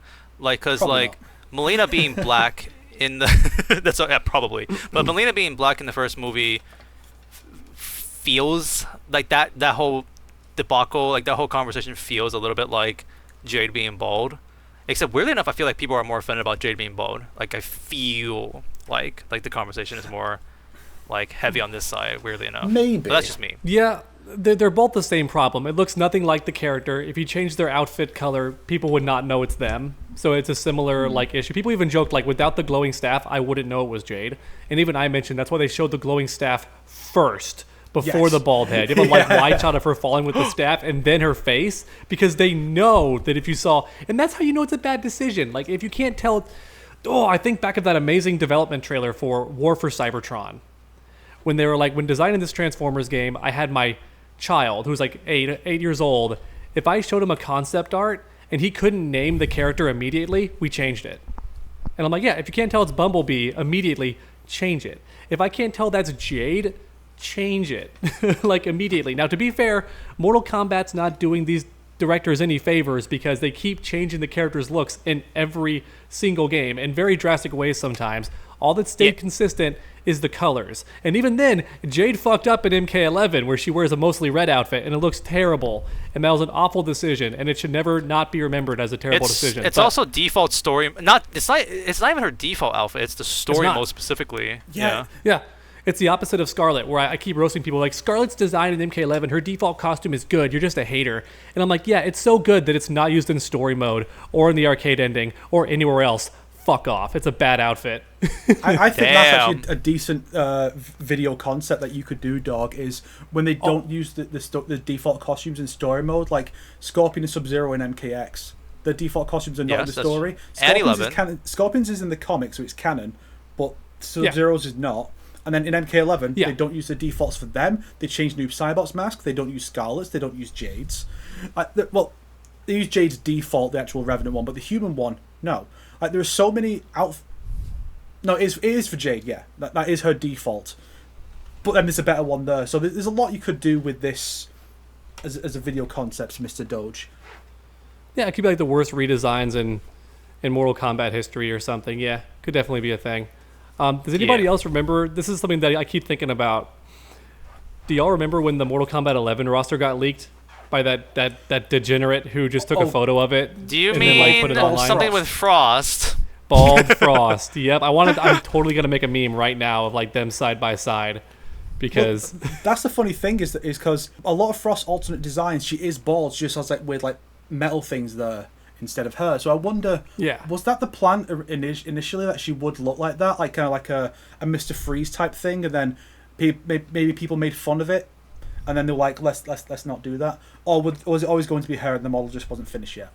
Oh, are you implying that Frost is going to be bald? Possibly. I mean, she's a robot now, isn't she? So you can see why they might rationalize it as let's get rid of the hair, even though the hair is actually her most iconic visual distinction, because her outfit was just female Sub-Zero. The hair was the unique icy thing. Blue hair.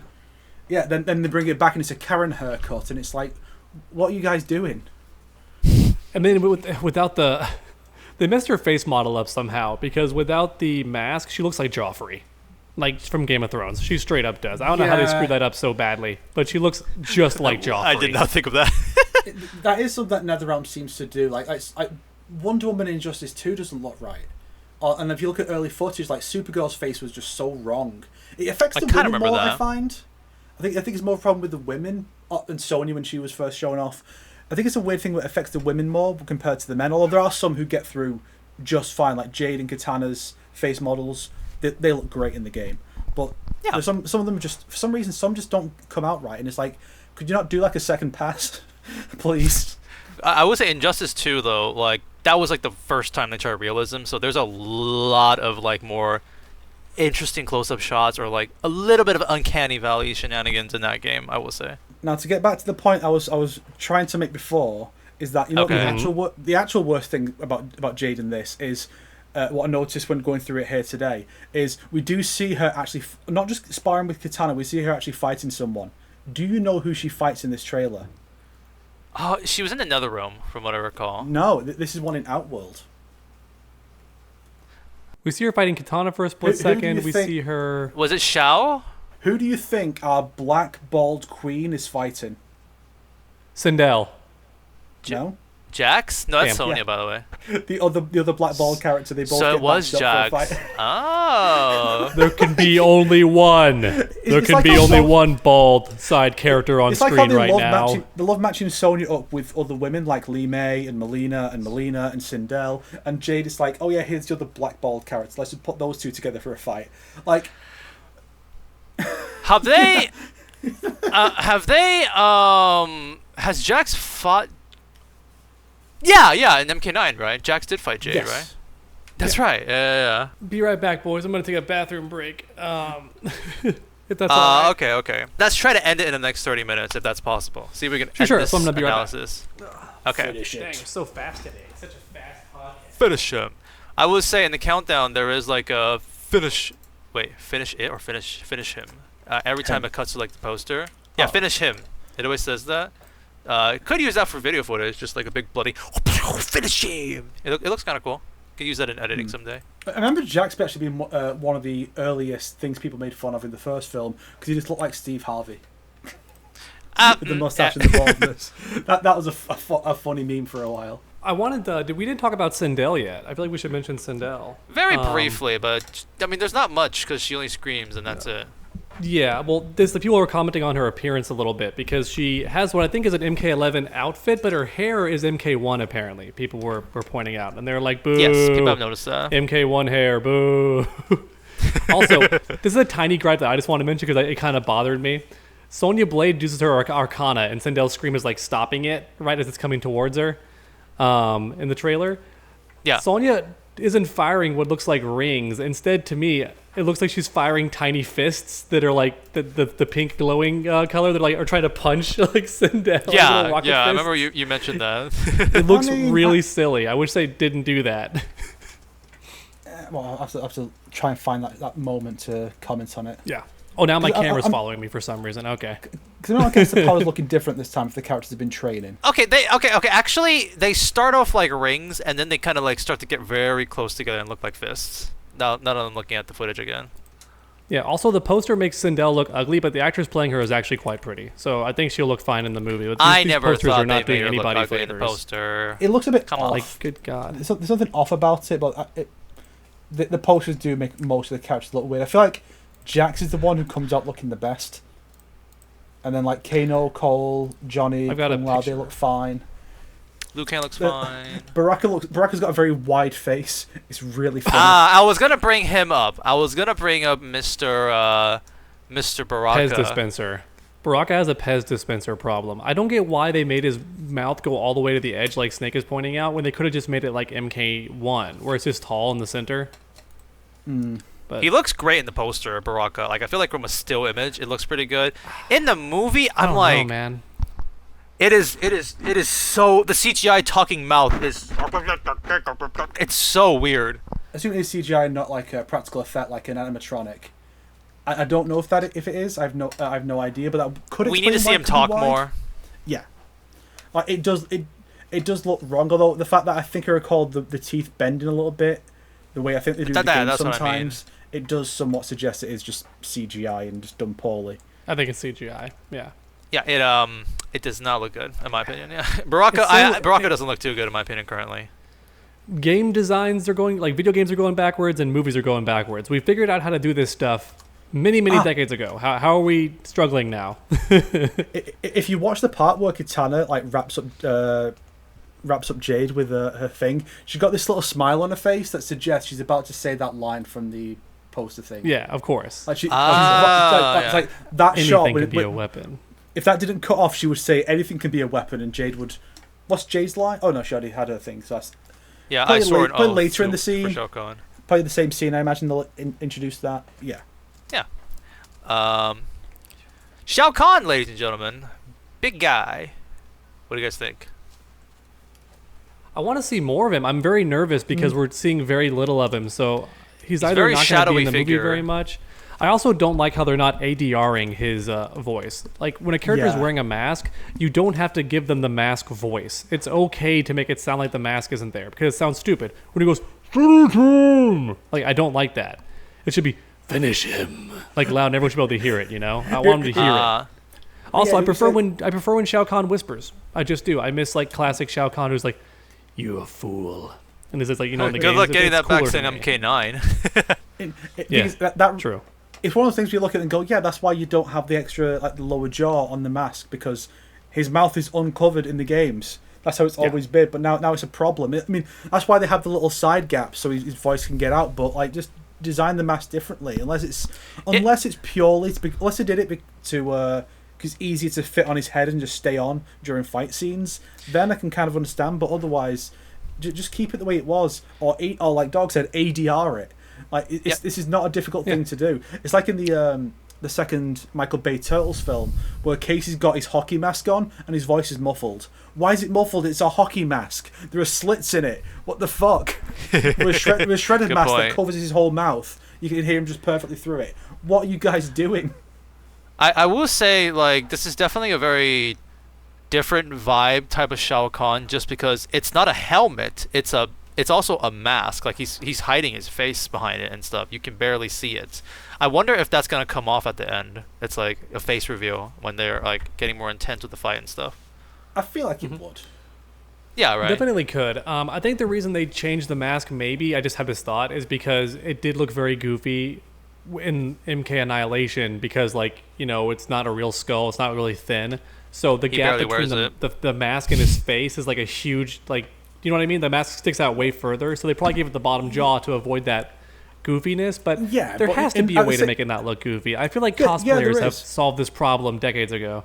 Yes, like, it's very easy to make it look good. The problem with Annihilation was everything looked cheap as fuck. It looked like a TV spin-off.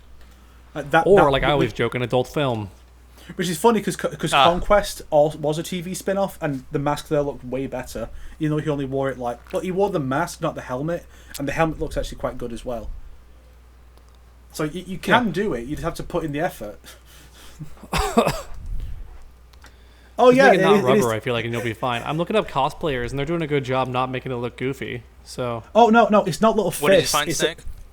It's not little fists. It's a bunch of rings that, like, because they're being slowed down, they're all like congealing together.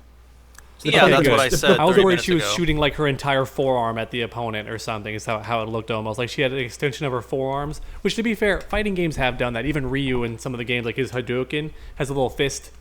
Yeah, inside yeah. Sometimes they do that. Yeah. But I feel like for a movie, especially when it's trying to have a serious tone, you probably shouldn't do that. A serious tone in Mortal Kombat, dog, really? Hey, to be fair, I'm usually on your side, Sonic, where people go, this game is dumb because it's not dark and edgy like past Mortal Kombat, and I'm like, you need to stop exposing yourselves as fake fans because they've always been a bit goofy. Like forever and always. Even Deadly Alliance, which I would argue is the darkest Mortal Kombat game in terms of everyone dies. It starts off with the main character dying. That game debuted Bo Raicho, Pukey McFartman. All right, we can't the pretend that and the crab stance.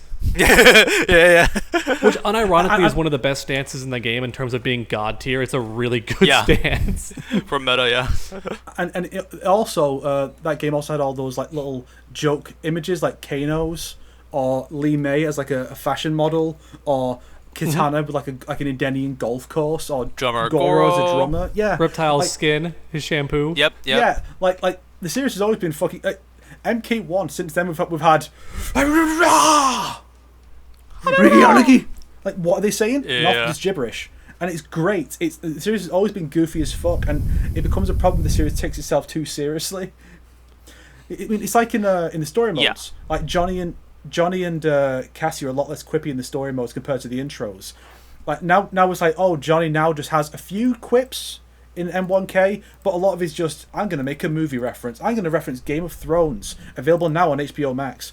I'm going to references Aliens, which is on Disney Plus, so is acknowledging a rival, which is weird. But yeah, it's just weird shit. Just weird shit. Let's try doing some like lightning rounds. It's like in terms of like any final things we want to say about like the trailer. Did you guys notice the disappearing man like in the trailer? Because I thought it was like, oh, is it like reptile? Oh my gosh, or is that smoke? And you play back the footage. It's just fucking Jax disappearing for some reason. yeah. He just gets teleported or something.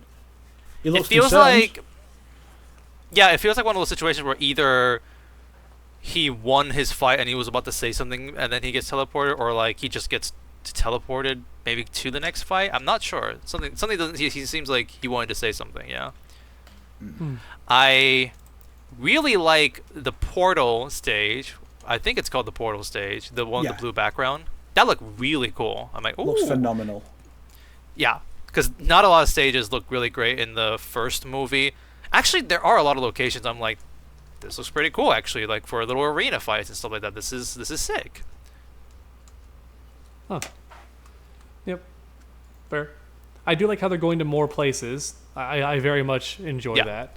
The biggest issue I had with the first film, like with all of its flaws, I'm like, typical Mortal Kombat movie or just video game movie problems that are understandable.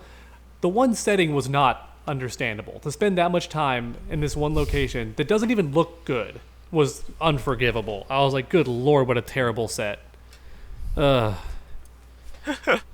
So I'm glad they're actually going places in the new one. We see Adenia, we see a bit of Outworld, we see the Netherrealm, we see Scorpion being Spider-Man, which was funny. I don't think we've ever seen him really do that before. We've seen him use his chain to do stuff. I don't think his chain's ever... Huh?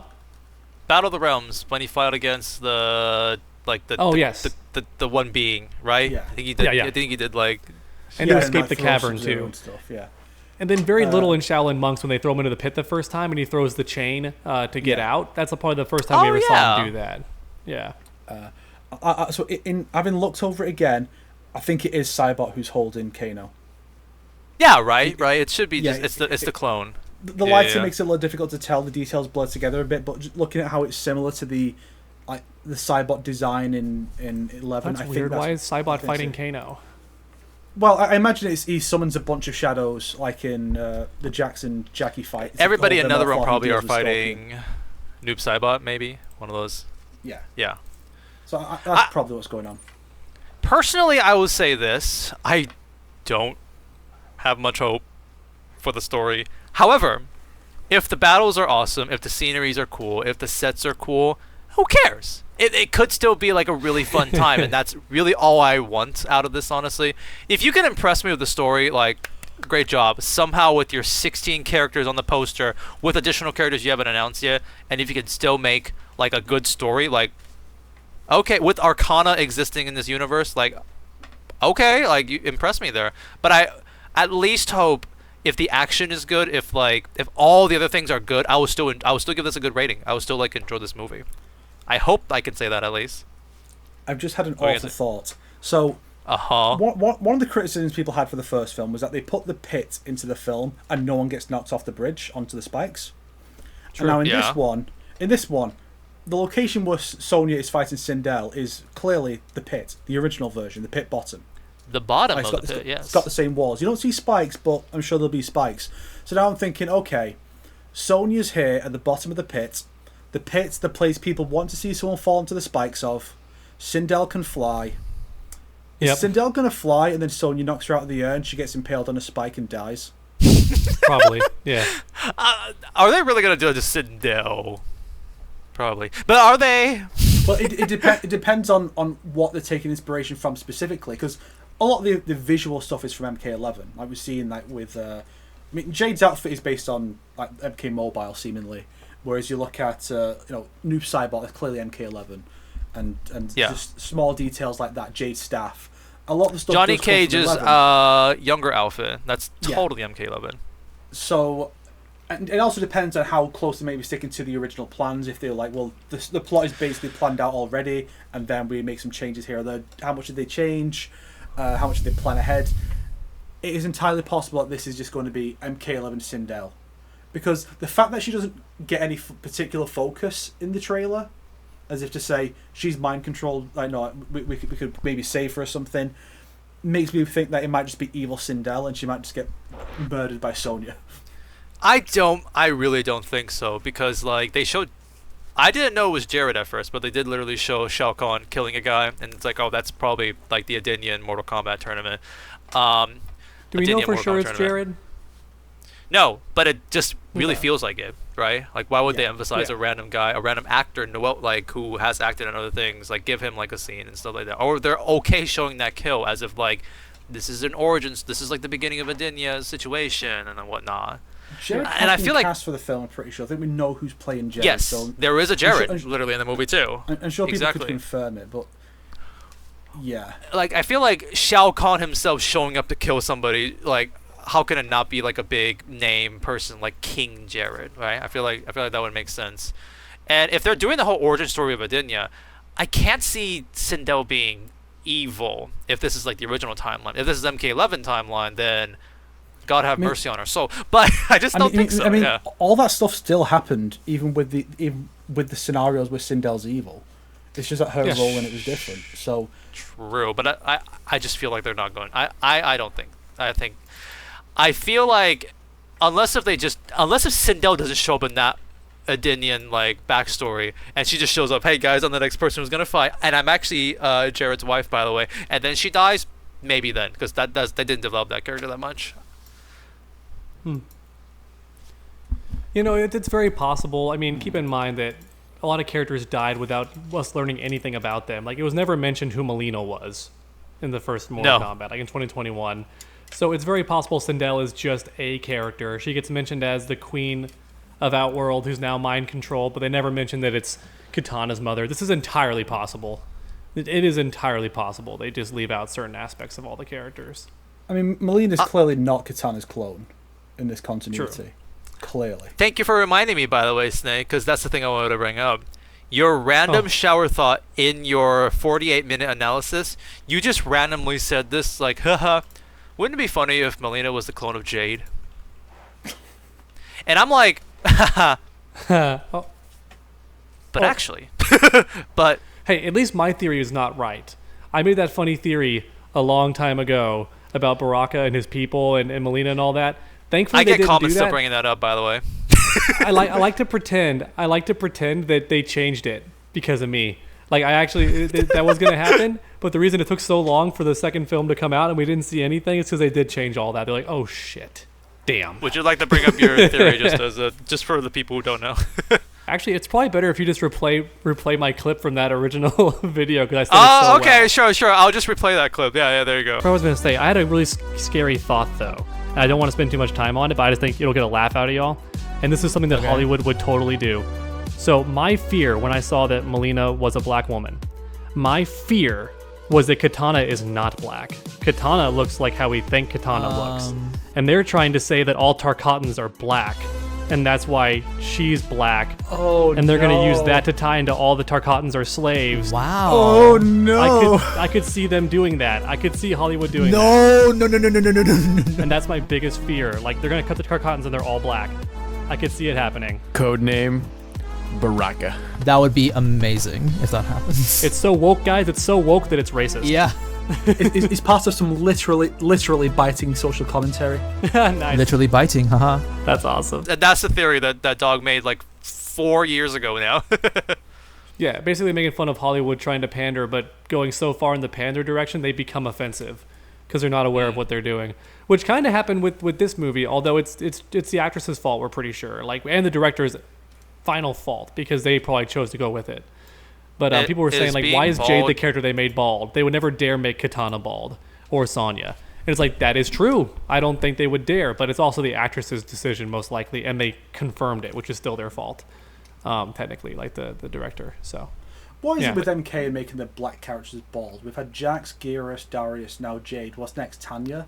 Like, guys, I know that, like, statistically, like, black people are the ones who look the best bald. Like, generally they can pull it off better. But come on, it doesn't mean they all have to do it. You can stop, please. Let them have hair. I made a funny joke actually in the car with my girlfriend because we were talking about that whole controversy, and her first joke was saying Jang. She thought of that real quick. I was like, "Damn, you're funny." But we were in the car, Jane, and I was like, what does that mean? Jang. Well, Jang, as in like Aang, but Jade, because she thought of we're watching The Last Airbender right now. She's watching the whole show with me, and she's like, Gotcha. "Is this just Oh, Aang you guys now?" are having a great time then. No, that's Oh yeah, so no, it's jealous. fantastic. We love it. Yeah. The show is paced very fast. As an adult, I'm looking back, and that show is paced really quickly, which can be a bit jarring sometimes. But I wanted to say one more thing. We're in the car talking, and I was like, I only have 2 older sisters, no brothers at all. And I remember being forced to watch America's Next Top Model a lot. And there was always that one person on the show, usually a black woman, that Tyra Banks made shave their head. And they always were mad about it. They're like, "No, Tyra, don't make me the one who shaves our head." But yeah. So I'm just saying, it's funny to me how now we're acting like this is bold and stunning. I'm like, no. I remember I watched that show. The women dreaded having to shave their head. They did not want to do it. It's never going to be like, I can't wait to shave my head. Sorry, it's just not going to be a thing. It's not bold and stunning. It's bald and stunning. Ha ha ha. Bald and stunning. I think even like the actress did do like an interview talking about how like she finds like black hairstyles are done a lot worse in some movie productions where they don't know how to do it, and that's one of the reasons she preferred to I'm just gonna go bald then because I've had bad experiences before, and that's kind of like her thing. And like remember she talked about it in like an interview and like why because what previous things she's been doing is like that's her thing more recently and stuff like that. And I wonder if that kind of like touched the hearts of some of the creators of this movie, and like we're gonna implement that into the movie and stuff like that. I mean, implementing something that an actor or an actress has done into your film is not like, it's not just like her thing. It's like, you want to talk about bald, it's like, oh, if you got Bruce Willis or like Vin Diesel in your film, they're gonna be bald. Like that's like, it doesn't matter what they're acting and stuff like that. I feel like it might not be as complicated as we think, or unfortunately they just don't think more about from a game perspective, and they just thought more from like an actor's perspective and stuff like that. Yeah. You can't really use Vin Diesel as an example, though, because he is his character. Like, Vin Diesel created his own look, whereas Jade has a look. You can't... Well, Tati is now going with her own character, too. If, like, the last 3 things I can think of, like, her character was bald. I should have been more specific. What I meant is Vin Diesel's most iconic characters were started by Vin Diesel. They didn't previously exist. That's a way they could have actually done it, is if it was like, oh, we feel, we want to implement this into the story, it's so brave and so bold, or what have you. That would have actually been a really good one for Melina. Not just saying it as a joke or anything, like genuinely, Melina. Okay. She's basically half Edenian, half Tarkatan, rejected by the Edenians because she's an abomination. But the Tarkatans are like, well, you're not one of us. So she shaves her head to fit in better with the Tarkatans because she has nowhere else where she belongs. And like maybe the Tarkatans are like, you know what? Maybe. Except Tarkatans have to prove have yourself, hair. but we'll give you a shot. Or maybe it's like Baraka's like, oh. I apologize. I wasn't familiar with your game. I think some Tarkatans have hair though. At least didn't that one lady Tarkatan? Yeah, she had a little mohawk. Yeah. Mohawk still counts as bald. I don't know where I'm going with this. Like how the fans named her Baraki or something. Like, no, Baraki. Honestly, Snake, your idea for Melina wanting to fit in with the Tarkans, that's why she shaved her head, it's probably like the best idea like Melina as a character development like she could have in the last like 10 years. Yeah. Are you saying that the next game should shave Melina's hair entirely and make her bald? Well, no. I mean, like, before M1K. The reboot timeline Melina is a different... That's not the clone. I'm talking about the clone Melina from the previous. Like, if they want to do something cool with her development. Well, the thing is... I think generally all the people with Tarkat do go bald. Tarkat, at least. In the new one, yes. In MK1 they do, yeah. So it'll be interesting to see whether... Melina is just not affected like that at all, or if she does go bald, or if she wears a wig. What if that's why her head is shaved on the side? Because she's already starting to lose hair, so she's making her style fit the The alopecia that she currently has. No, I'm kidding. Her hair is going away. I think you're looking. Yeah. I think that's a little bit. You're looking too into Also, that. I'm just gonna roast. I don't think Jada Pinkett Smith really has alopecia. I'm looking at her with the shaved head. There's no patches anywhere. I don't think she really has it. I think she's lying. I think it's a stunt.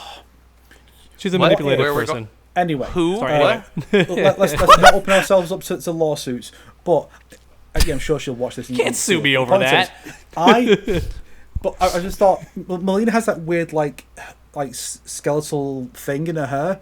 What? Imagine if that was just there to hold her wig in place, and then like during a scene it would come off. Like during a fight, like Kenshi could force push her, or she gets like a severe hit, and then the wig comes off. That'd be amazing. I would love that. That would be very funny if that was like a story mode thing that happens like Mortal Kombat 13. So that's why her hair looks so weird. Is because she has lost it. Or he's losing it. It's a wig. Oh holy shit! That would be so good. What a character development. It also would have been really funny, just because it's like after the stunt they pulled during MK11's life cycle, just to piss off the Melina stands. Go, ha ha! Your queen's bald now. It's very childish and really insensitive, but it would be really funny to see them freak out over it. Kind of like we do about Jade. I don't know. Also, you can piss off certain. I'm just saying, Sonic, and also I grew a snake because Melina dressing really provocative and sexy would make a lot of sense if she was bald. She has to put your eyes somewhere else because she got that bald head. She don't want you looking up there. What an interesting idea you've suggested. Let's have sexy Melina and have her bald as Like that's like the middle ground. Like you want sexy Melina, she's got to be bald. What an interesting idea. I don't recommend that. I'm just thinking it would make sense for her character to dress so sexy. Would you take that, dog?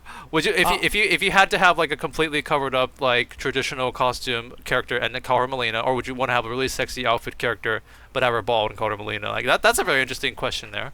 This sounds like a really, really good version of your meme, Sonic, where you had the pills in each hand, and it's like your character It's is gone forever. Your character is gender bent. Which way? Your character is gone forever. Your character is bald. Exactly.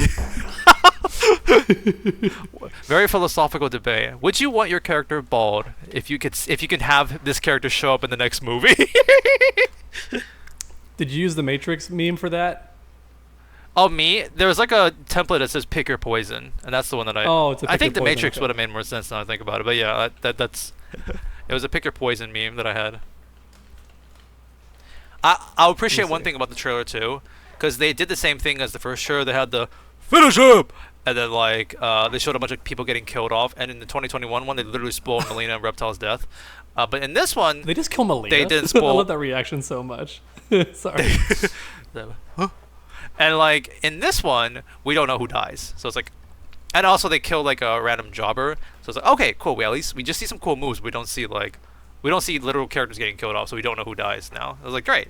I'd prefer it to be like that. So lads, what are our predictions for who's going to die? Let's see. Do we think Raiden is going to die? Oh no. That would be interesting. I think he could die and get reborn because there's that bit where he like opens his eyes, which could mean he's just communing with the elder gods, like it's like a vision, like I suggested, or it could be he dies and then he gets brought back like in Annihilation. Well, that's a possibility, I think, but I don't think they'll kill him off like fully. That's more of like a last film thing you do. Like if like the last film, Liu Kang becomes a fire god and like ascends at the end of the trilogy, that's where you would do it. You wouldn't kill him off in the middle. Katana is like finish him, then Katana's fighting Shao Kahn. Do you think they're going to kill off Katana? No, they're not going to kill off Katana. I don't think. Actually, let me see the list of characters here. I feel like half the villains will die. I mean, like, or because almost all the villains died in that first movie. So it's like I feel like a lot of the villains will die. Of course, some heroes will die, but like which ones will die? Oh, Katana and Jade will probably survive. I feel like. Well, I honestly think Jade will die. Right, Jade maybe. Katana. There might be a possibility. That's true. Jade unfortunately is a satellite character. She doesn't have much of a narrative of her own, and that's not a problem per se. But it just means that she's a lot more expendable. Whereas like Katana has like an important story role that you expect her to fulfill. So she's kind of protected by the plot, whereas Jade, not so much. It's like after Shao Kahn dies, then then she gets to be restore Edenia. She gets to be the princess of Edenia. Like there's that legacy to her and whatnot. Do you think Kano's gonna die again? Yes, definitely. Okay. I'll put money down on that. There is immediately. a slight possibility he might not. There is a slight possibility. I think that would be kind of interesting. He will, but I don't think he will. I like think he won't Noob die, Saibot and is he's gonna fighting be forming the Black Dragon more. Like he's gonna like. There's gonna be like this is how we introduce more Black Dragon characters. I mean, like obviously, like Noob Saibot, he's gonna die because he can just come back. Whereas like Kano isn't defined by being undead, so you can't really like I feel like Kung Lao will die and he'll be dead for good. I think Noob will die and come back. Whereas with Kano, I feel like there's not, especially since he's one of the good guys, there's not really much you can do with Kano's death narratively. So I feel like he'll survive into the next film and then maybe like really have a serious rivalry with Sonya in the third film. Maybe have a classic like metal plate design or whatnot, because he looks basically the same as the first movie right here. I think so. Don't know if they'll do. Actually, wait, I just remembered. I'm looking at the poster. Yeah, that looks like. I don't know if those are new knives or not, but it looks like his knife from the first movie, because there was a big emphasis on that knife, and I actually made sure of the emphasis on that knife because in one of my commissions I had to like find a bunch of angles of that knife for BK had to draw. For the reptile art. Yes, for the reptile art. So that looks like the knife, yeah. Well, Jonathan he's surviving Carlson for sure. He's definitely surviving. At least in this movie, he's surviving. It depends on how they approach it, because it is still possible that the reality is Cole is the main character and the Johnny stuff is a smokescreen, and Johnny might just like maybe Johnny will die hilariously to Baraka, and like that's the joke. No, I don't see them wasting Carl Urban like that. Unfortunately, if Louis Tan is the main character, why would they show so little? Have you seen a movie trailer where they showed like jack shit of the main character? Well, it's because Johnny is definitely the new main character. It's because Louis Tan is not as marketable. He's just fundamentally not as marketable as Carl Urban. I almost remember him being pretty prevalent in the first trailer, in the 2021 movie trailers, even though he's not the main character. I mean, he is the main character, and he's not like a well-known actor. But yeah, I kind of remember him being there in the forefront. Maybe it's a birthmark. What do you mean? He was born with it. Yeah, it's just like a different. He was born with it. Do your like uppercut. But I do think most likely Johnny is the main character and will survive. But I'm not going to close the door on the possibility that it could just be bullshit and that there could be some dumb gimmick to it and that Johnny is not the real main character. That would take balls. Oh, no. I would respect it, but that would take balls, and I don't really see that. Could you imagine this movie near to the start has a moment where Raiden's like, "Oh, visions from a fate that could happen." Yo, the MK9 thing, and he tries to prevent something and gets Cole Young killed, and he's like, "No, this was not meant to be. I fucked it up." What if and that's why the prophecy was originally right, but he ruined it, and then they need Johnny Cage because they need a new hero, and yeah. I'm still mad that Johnny Cage doesn't have powers by default. I'm so tired of this nonsense. I'm tired of these new writers being like, you have to explain why the heroes have powers. No, you don't. They've always had powers. Blame the first movie. Blame Arcanas. What if Raiden does die? I'm even blaming the original Mortal Kombat. Liu Kang never throws a fireball until the end. You know, it's just like one of those things. What if Raiden is the villain in the next film as Dark Raiden and he dies in this one? Well, he's got to die in this one, yeah. Oh, that means there's a possibility for him dying then if they want to do Dark Raiden. He comes back as Dark Raiden, but he's just wearing a red tunic instead of a blue one. But it's the exact same outfit. With red glowing eyes. It's one of those things where it's like, yeah, most likely if they do kill off Shao Kahn in this one, then the next plot would be Shinnok, because they do have Quan Chi in it, even though it's not in the trailer. So it would make sense, and then you could have. And that's another excuse to have more of the dead characters come back as revenants, right? It's just like all the characters who die in this one and the previous one can come back and we're in Shinnok's army now. But like it just feels, it makes the trilogy feel less like tightly planned, because like here's like two films that are closely connected, then here's this extra one at the end. So it could be that they could go for Dark Raiden instead. I just thought about something. Are they gonna skip the second tournament again? Because like. This is technically the first tournament. This is not the first movie. Didn't even go through the first tournament. So are they gonna skip the second tournament? I mean, they seem to be going too outworld to have it, so I think this one is amalgamating both stories into one. Okay, that's true. Yeah. Which means that what really are, again, the only true adaptation of MK2 is still Battle of the Realms, which itself was already amalgamating it with MK3. Yeah, true. So we just don't. It don't happen. Even the Malibu comics, it was like, oh, one issue, the characters are fighting for a medallion. Everything. The actual series is just a bunch of bullshit before that. Shang Tsung dying? Probably. I could. if he's posing as Kung Lao, then yes. But I think generally yes, he will die just to release Kung Lao.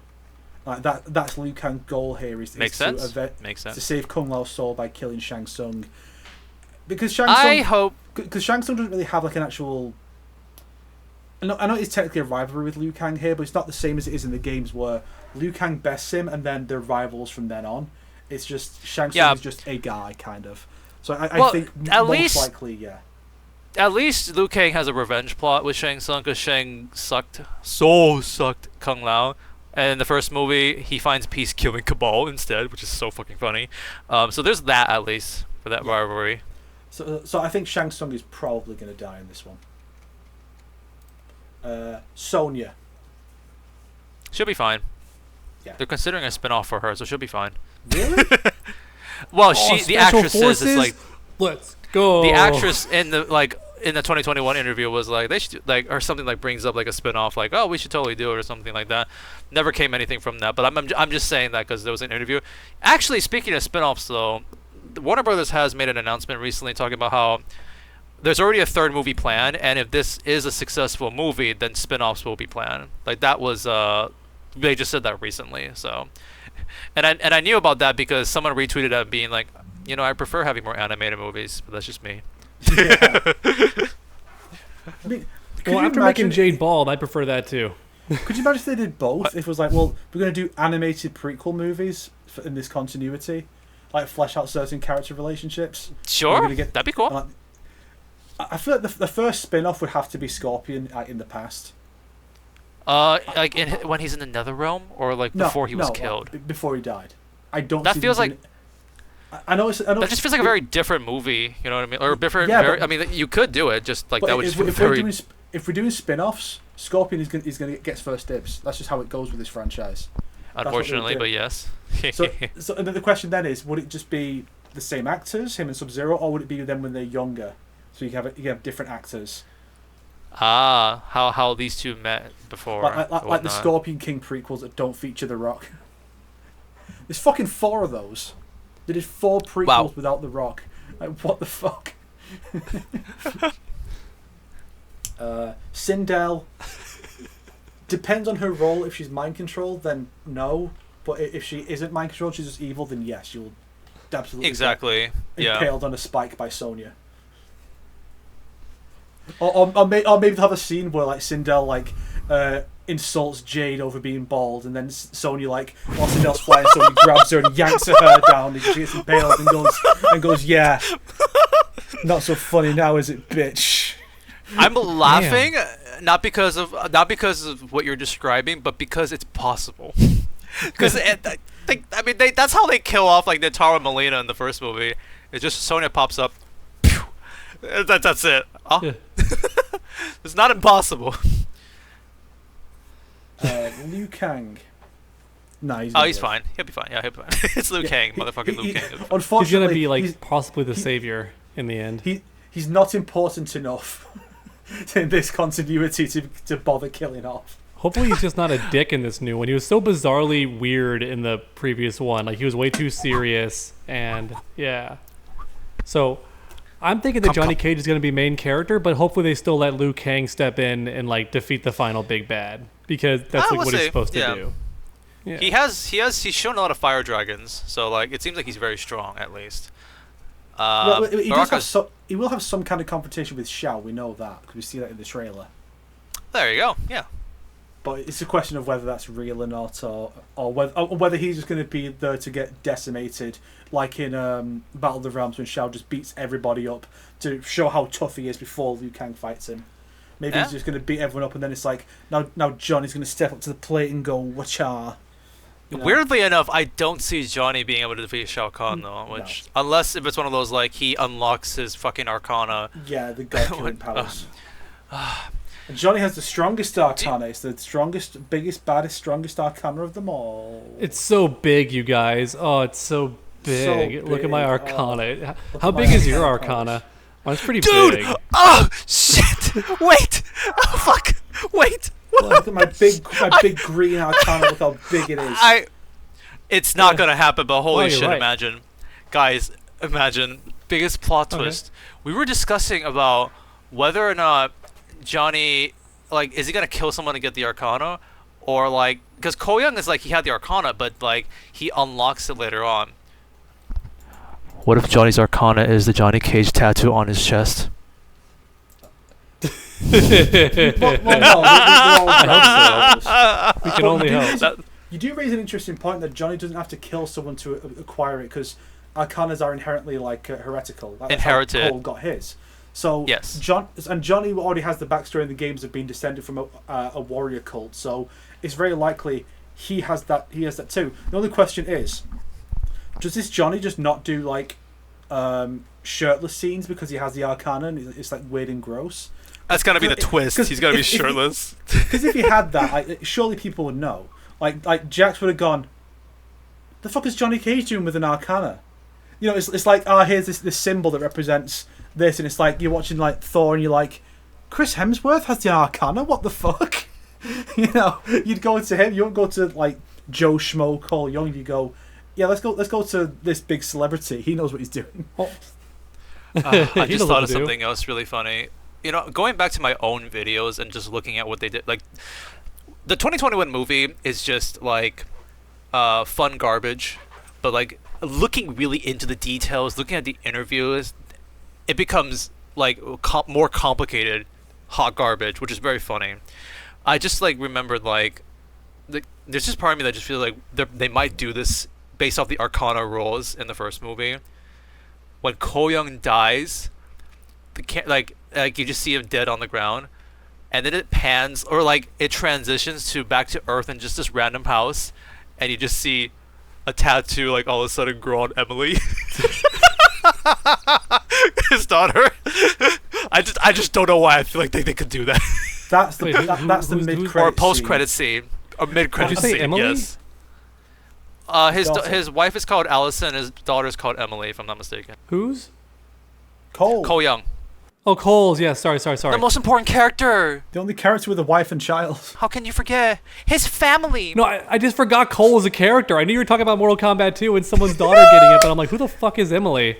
So I forgot about this character. Sorry, Emily is not in my lexicon of Mortal Kombat characters. For my family, he says. Because that's as a he's about theory. to die. That's a theory, Sonic. But what if Johnny Cage, Carl Urban, dies in this ultimate sacrifice to save the day? Maybe he distracts Shao Kahn and like gets hit, or does like a Goku when they're fighting Raditz, right? He takes the hit too to like make sure that Shao Kahn dies. Then somewhere in LA, in Hollywood, we see a blonde woman just sitting on the couch on her phone doing selfies. Cassie Cage, and she gets the Arcana, and it's like, oh, and then randomly she's just shit. like, what the fuck is this? Like, combat time. And then the third film is a big time skip, and it's like now we've got old man Liu Kang mentoring Cassie and Emily after their fathers died nobly in the tournament, and like, oh no, the new tournament's happening. We have to deal with this shit now. And it's like, come on kids, let's go kick some ass. And Sonic doesn't like this idea. He's running away like a coward, like a big old coward. Like a big old coward. It's a very windy day. My door just opened on its own. What do you guys think about my Deadpool costume? Costume, it's a shirt. Move Sorry, on, shirt, you my can't bad. see it. Damn it, Can't can you see see it? No? It's a shirt. Okay, wait, here we go. Now, can you see it? Walk over to your drawers and stand in front of them. Okay, here we go. Can you see it now? Step to the right a bit. My right or your right? It's the same right. Unless your camera's it? flipped, I don't know. What? Step towards the Superman poster. Crouch. Towards the Superman poster. Here you go. Can you see it? Yeah. Yeah. Let's go. Future Sonic, zoom in on that. Zoom in on that bad boy. Show us Show us the shit. Oh, my screen froze. I can't see it. Shit. You'll see it. You'll see it in the edit. Getting some new clothes because I'm going to Japan, so I thought I'd get some cute. But you can see this at least, you know, this little cute thing there. I will say this though. I'm very excited to see what we got right today, because 3 months from now, after the movie comes out, I will come back to this episode and just be like, what do we get right? It's good material for the Sucks video. Oh, True. There's a question. There's a question. Sonic prediction. Mortal Kombat 2 sucks. Mortal Kombat 2 doesn't suck. Sucks. 90%. Yeah. Yeah. 90%. It has to be truly good to There's not a chance. suck. There's a chance to be, like I said again, if the story sucks, but if the action is really fun, if I had a good time with the movie, I would not mind saying it doesn't suck. I really wouldn't. Yeah. If it does at least give me that satisfaction. If it's like the raid, you know what I mean? If the editing's good, like last time. I went to the IMDb and checked, by the way. I went there and checked. It's the same editors as the first movie, so I don't have high hopes. Who let the editors He's from got Bohemian Rhapsody in I think- here? What the fuck? I think a majority of the people who worked on the first movie are back, Yeah. except for the main writer. The main writer is different. So it's not Greg Russo anymore, which some people are celebrating that, and I'm like, I don't know. I feel like from the interviews that I've watched, I almost feel like he kind of salvaged the movie from what I like. I feel like it would have been not feeling like a Mortal Kombat movie the first time. Yeah, and the second writer wasn't it him who wrote a bunch of the lore stuff into the film? Then the director said no. Yeah, that's what I I mentioned that a little earlier. Like, oh, I tried to write this in, but there's just like, this is too much. No one's gonna care about this. I was like, oh, okay, fine. Let's wrap up the death predictions. Just quick fire. Will Scorpion live? Oh, the death duration. Yeah. Scorpion I mean, even if he dies, he and doesn't Cole die. Young are going to fuse to form the true Scorpion. Not unlikely. Unlikely. They're going to copy MK11 because these films are stuffed with member berries. So it's going to be one of those moments where, like, you know, it's like, kill me, I would rather save you. And, like, fuses together. As cheesy as that line is in that game, I kind of like that scene because it's such a Raiden thing to do. Like, no, I will always take the high ground. Like, I'm coming here to help you, Liu Kang. It's kind of like based on Injustice, where Superman's like, "You'll have to kill me," and they're like, "No." But like Raiden actually has a solution. He doesn't just lock Liu Kang in jail. He actually has a solution to it. But he could have done it any time. He could have done it in MKX, but he chose not to. What was it? Well, actually. Yeah, good point. Does he not know how to fuse with people? He just learned that in MK11. But you make a good point about member berries in MK11. I feel like that game, MK11, has become such a... I guess for them, because of how successful it is, that's why there's a lot of things that are referenced from there. Because like in M1K, so many references from MK11 in that game. Yeah. In the movie, you got some costumes. Did they do references of MK11? Oh, Snowblind. Yeah, Dar. It's like literally based off of an MK11 arcade ending. And Cage Match. That's less member berries and more like taking inspiration to create something new. Yeah. Were there any in Cage Match? I actually don't know. It's been a while since I watched that movie. You could argue mocap is a member berry. Sure, but that's not MK11 member berry. I'm talking about MK11. For MK11, I don't think so. Jack survives, right? I don't see him dying. Well, I feel like if any of the heroes would die, I feel like Jax would probably be the most likely one, other than maybe Cole. Just because, like I said, Jax he seems fodder enough that you just get rid of him. He's there to his role in the series is to support Sonya's plot. Sonya is that Sindel is going to do her MK1 fatal blow and break off Jax's legs, and he's like, "Fuck!" and he gets legs in the next movie.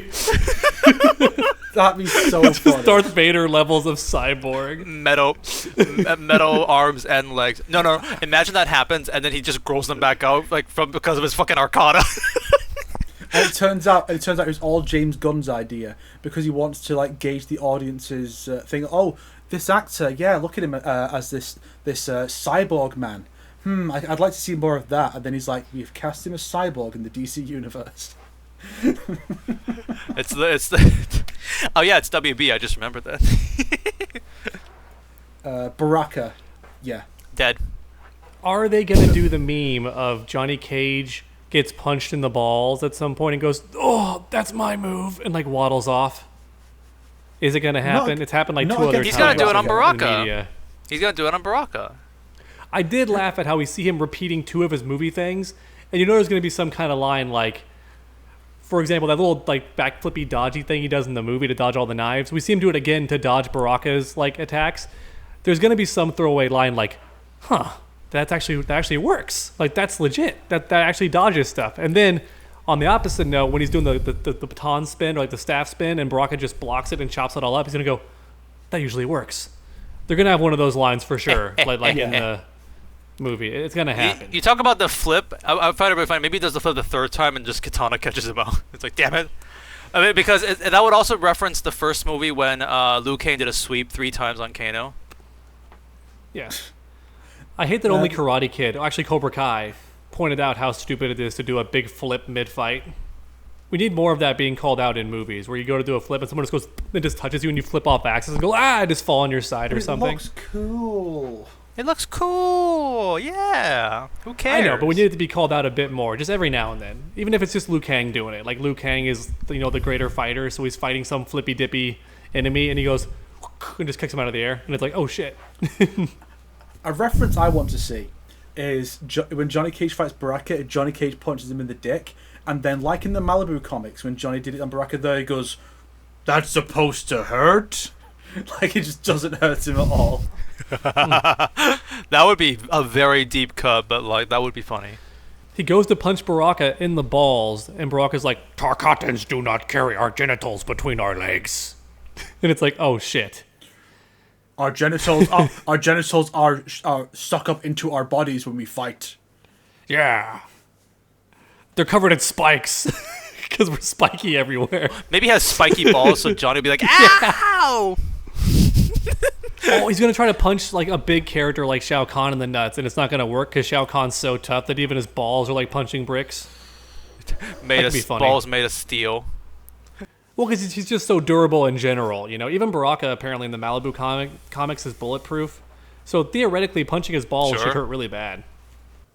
It's like when Deadpool like punches Colossus in the dick. Goes, oh yeah, cock shot, and just snaps his wrist from punching Colossus in the dick. T-Rex are feeling this one.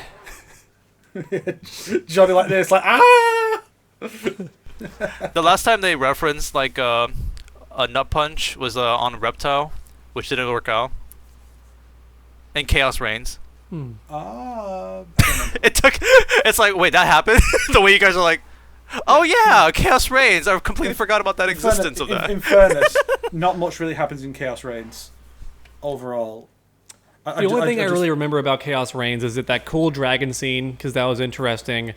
And I also remember that it was cool that they gave Titan Havoc a unique ability that like kind of fit his character, where he can still tear off his limbs, but they grow into entire people. That's actually cool. a really cool concept for Havoc. They get a gold star for that. I actually felt, this is threatening. Havoc having the ability to just how are we going to defeat something like that? That just seems impossible. Oh, no, he's done. Apparently, you just keep pulling him apart, and eventually he gets all tuckered out. Yeah, I guess regrowing his body parts takes energy, so he's just all tuckered out. And when that happens, we don't even see him on the floor again. I know, he just disappears. Oh, I'm going to catch that. That is one of the most Deus Ex Machina lazy endings in history, because it does like several things off screen. It gets rid of Noob Saibot off screen.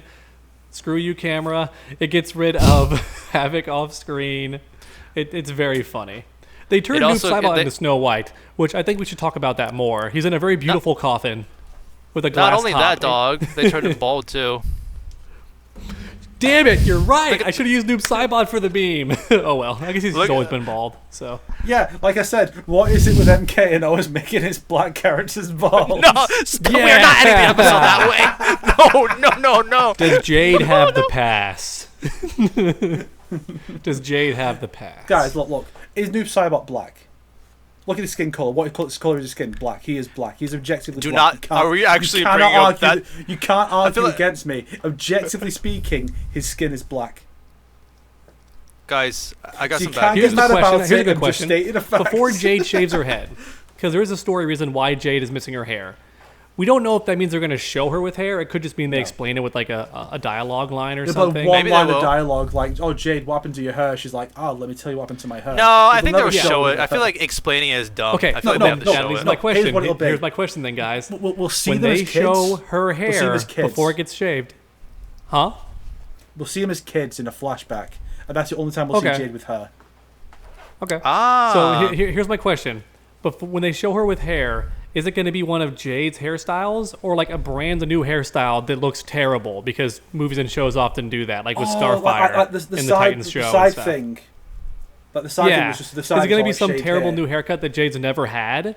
Or are they actually going to go with one of the Street ones she's Fighter. had in game? Like just a bun would be simple enough because she had the bun. I feel like a in bun would classic. be just. No, I think it's Yeah. gonna be long hair, so that way it can be like, look how sad this is. Like this is. I don't know how leaving this the character looks with hair naturally because she always has it in some crazy style. I don't know how this actress's natural hair looks. It's mostly short from what I recall. I mean, But it wouldn't she be- has It the wouldn't be curly her hair, natural hair right? anyway. It'd be a wig.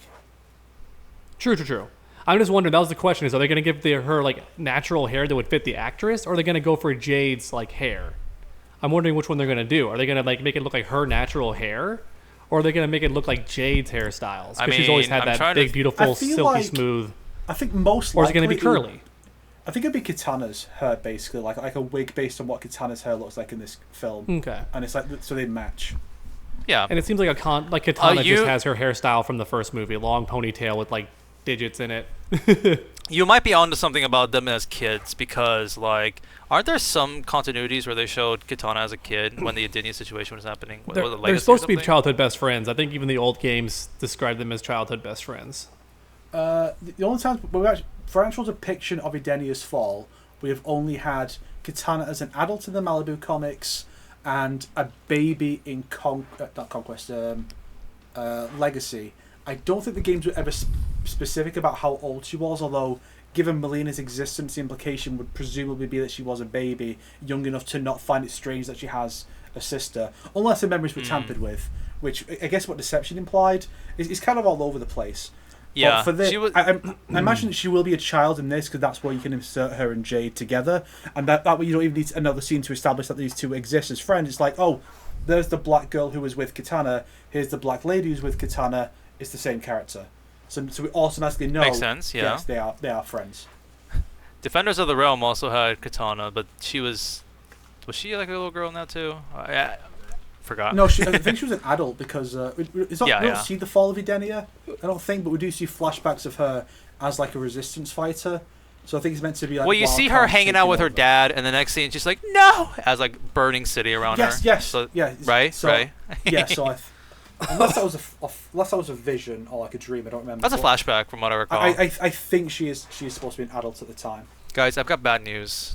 Like, it's really unfortunate, but like hang on. It's unfortunate, Stanek, that you're editing a 2.5 hour video. Longer if we carry on. It's like my favorite character, guys. Guys, this is my favorite character. What do I do now? Bald. No. Oh, ball. What do I do about this, Bald. guys? This is like my favorite character. Reptile bald attack. It would be kind of funny if you had like a big frill in later games or feathers. What is that? Yes. Reptile with feathers, peacocking to attract Give him that Ashra. Give him that Does he have the skin, frill? baby. I don't think he even has the frill in his. Imagine that he gets all these frills and it's like he's trying to attract Ashra, so he's peacocking, and then you get a scene later on where Ashra says size off, like she cups his cheeks, shifts into a demon form like Serena's, which is bald. She's like, I'm bald too, and you don't need to be ashamed. And he goes. To be clear, we're making a lot of bald jokes. We have made a lot of bald jokes. There's no hatred or animosity towards bald people. Bald people are No, beautiful. there There's is. It's not problem. okay to be bald. If you are bald, you are a lesser person, and you should wear It's a wig. okay, dog. We don't look down You are not upon you. It's welcome okay. in society. Anyone All right, watching I am this- actually bald under this hat, and If I you're have so much bald- self-hatred and loathing. It's coming out. Guys, look, if you're bald and you're offended by anything in this episode, remember it's all Dog who is hateful. Just unsubscribe from Yep, him. it's all Come me. subscribe to Exactly. me. I'll He's the accept one- You. I'll accept you for who you are. Exactly, yes. You see, my favorite I character agree is with this bald too, statement. so it's okay. Everything. Subscribe to them, 1,000%. Subscribe to Dog while you're at it. Yeah. Unsubscribe from Dog, resubscribe. And I then didn't all's say good that. in the I did world. not say that. I did not say unsubscribe. I just said you're free to also subscribe to these fine gentlemen on screen because we love them and they are good Yeah, people. you know what I'm saying? And If you're bald and you're offended by Dog, unsubscribe. Subscribe to me, then resubscribe to him as well. bald. I kept forgetting to do that meme. Like everyone else did it, and I kept forgetting. I had that idea to use a SpongeBob clip, and I kept forgetting to clip, put it right? in my videos. Or But to be fair, it's kind of funnier that I just build up to it. Yeah. My eyes! Oh, you could be so mean. You could be so mean and be like, fuck? and be like, oh yes, Snake. the reflection from Jade's head blinded Kenshi in this universe. You could be so mean. That's so mean. No, Nightwolf has his animality where he turns into a wolf, but what activates it is he's just walking around in the dead of night. Oh, and, the moon. And the light reflects off Jade's bald head, and he's like, oh, it makes me think that it's a moon, and he turns into like a werewolf. Okay, Yeah. I'll say this: we're not making fun of the actress. It's the character and the way she looks. Like the actress herself looks fine with a shaved head, but when playing the character, it doesn't look right. That's what Yeah, we're saying. absolutely. Okay, just I for also do find clarity's it- sake. I do G.I. find it Jade very 2, funny. Can't wait to see it. I do G.I. find it very Jade. funny that we just had a whole thing like 5 minutes ago being like, we are not being rude to bald people. Please understand that we're not making fun of them. And then we just made like 3 and 4 bald jokes right afterwards. I My know. influence is unmatched. We are terrible people. Oh my gosh, guys. It's one of those things. Is because like it's somewhat acceptable, basically, because you're not born bald, even though you technically are. But you're not. It's not something that you. Well, some people can't help it. So I guess technically it is kind of on the same level as racism, but not really. But kind of is, but it's not. But it is, but it's not. You know, but it's one of the things people just forgive. It's fine. Also, I think this is something more in the Western part. I don't think this is something like Asia really cares about, but in Western, like being bald or losing hair is like much more of like a thing to make fun of or like a joking thing. I feel that way. I feel like it just happens sooner for white people. Is the thing, like for white men, like they go bald sooner generally than like Asians or black people. So. You know, something like that. It's probably like a cultural thing to explain it, why there's a stigma.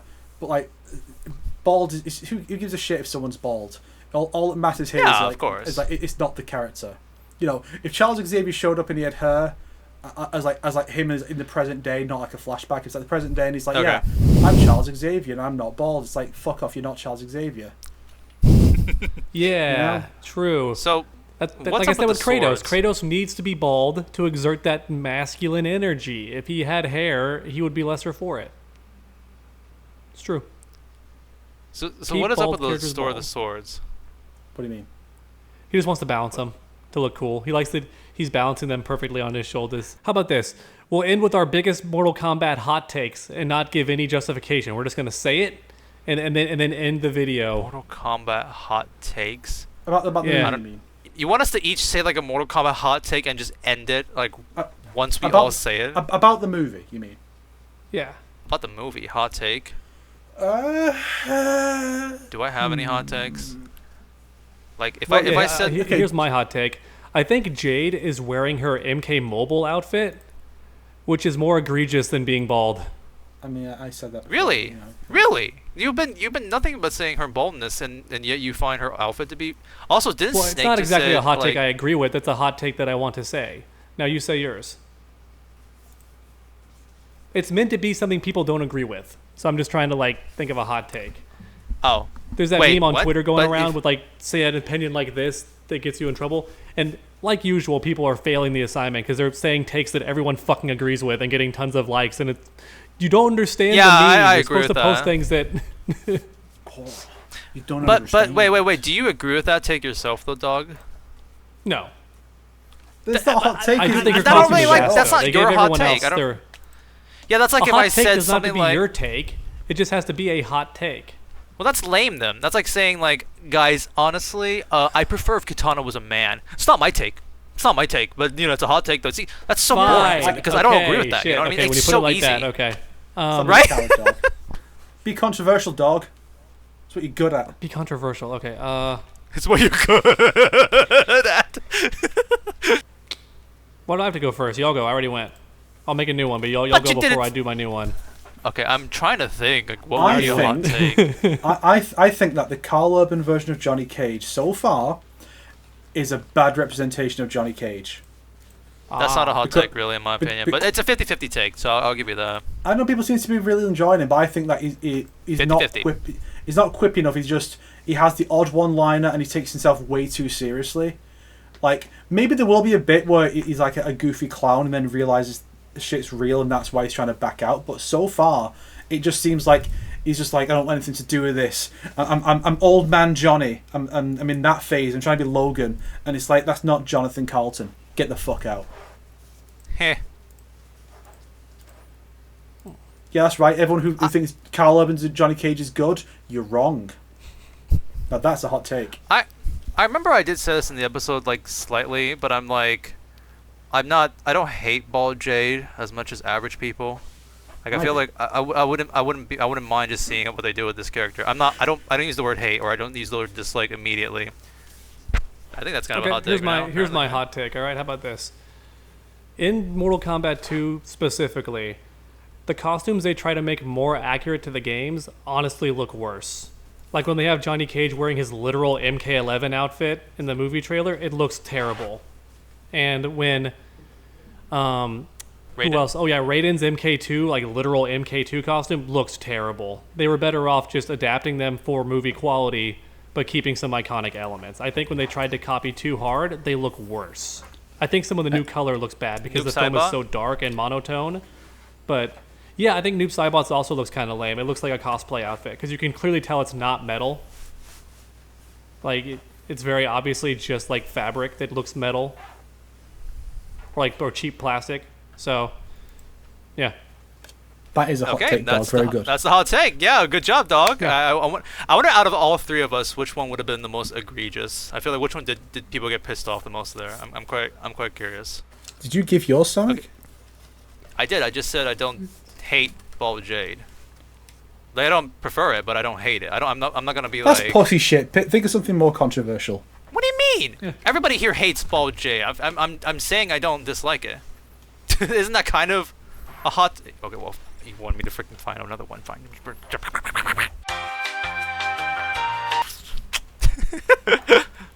I don't know. I thought I had a really good hot take, and now you're saying pussy shit.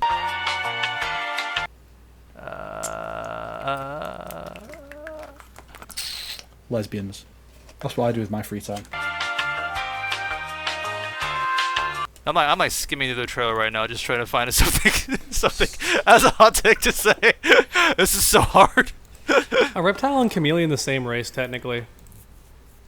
Well, in the old games, or are they different? Because there's Saurian and a different one, right? Saurians are from Zatara in the old games, but for some fucking reason in the new games, like they have to specify being a Saurian and being a Zataran is different. Oh, in the yeah. They just forgot. That's all that is. It's not Saurian. Okay. Basically, Saurian means human. Zataran means from Earthrealm.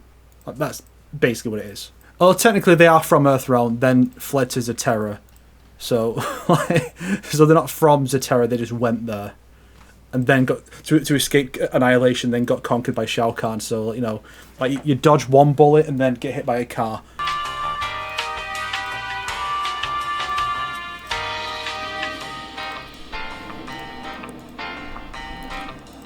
Sonic, just give up, for fuck's sake. Fuck it, I'll say it. I like Bald Jade. How about that? That's my hot take. You like it? But you don't, though. Yeah, you admonish. Maybe I do. You admonish maybe dolls I for did. telling I never untruths. I never talked about how Bald Jade was like the most annoying thing to happen in the trailer. I never even brought up my initial reaction. Maybe it's because I liked it. Maybe I actually find this to be an interesting depiction. Just because you like the other green ninja who is bald doesn't mean you like this one. Don't lie to us. What the fuck? You know what, you're the one who compared it. This is what no reptile does to an MF. Right here, this. Look, I like Bald Jade. How about that? I'll end the episode that way. There we go. Yes, that's my conclusion. You can't change it. Okay, I stand Bald Jade. You guys are incels. You guys are the pussies. Okay. Not respecting the Bald Jade. Okay. Yeah, I'm not part of that group. That's my hot take. All right, Casey Tron, calm down. What? Oh, now you gotta take some saucy photos, Sonic, with like Reptile covering your naughty bits. Dang. Okay, we're ending the end it? episode. This episode ended like 15 minutes ago, and we prolong it till now. Stop. You should do an edit where like you should fast forward the dead air when you're like thinking. You're just like fast forward it at like 5 times speed. Like let everyone know that it's like 5 times speed and how long. I will do that, but I'll also be showing. It was actually not your take. I think you chickened out. I don't think you actually like Jade being bald. You don't know about that. You don't know. You could play you sped up while Dog and I just kind of like jump cut between little moments. I'm showing my toys. You're just there like. Yeah, I'll probably be doing that. Yeah. Just be like, oh, I'm like skimming through it basically. Anyway. Yeah, basically. Anyway, show your favorite bald character as an ending. Bye, guys. One punch. Blabbering on that knob. Quan Chi's my favorite bald MK character. Now that's a fake hot. More like a hot fake. I'm currently trying to list all the different Mortal Kombat misconceptions. Which is a pretty funny video.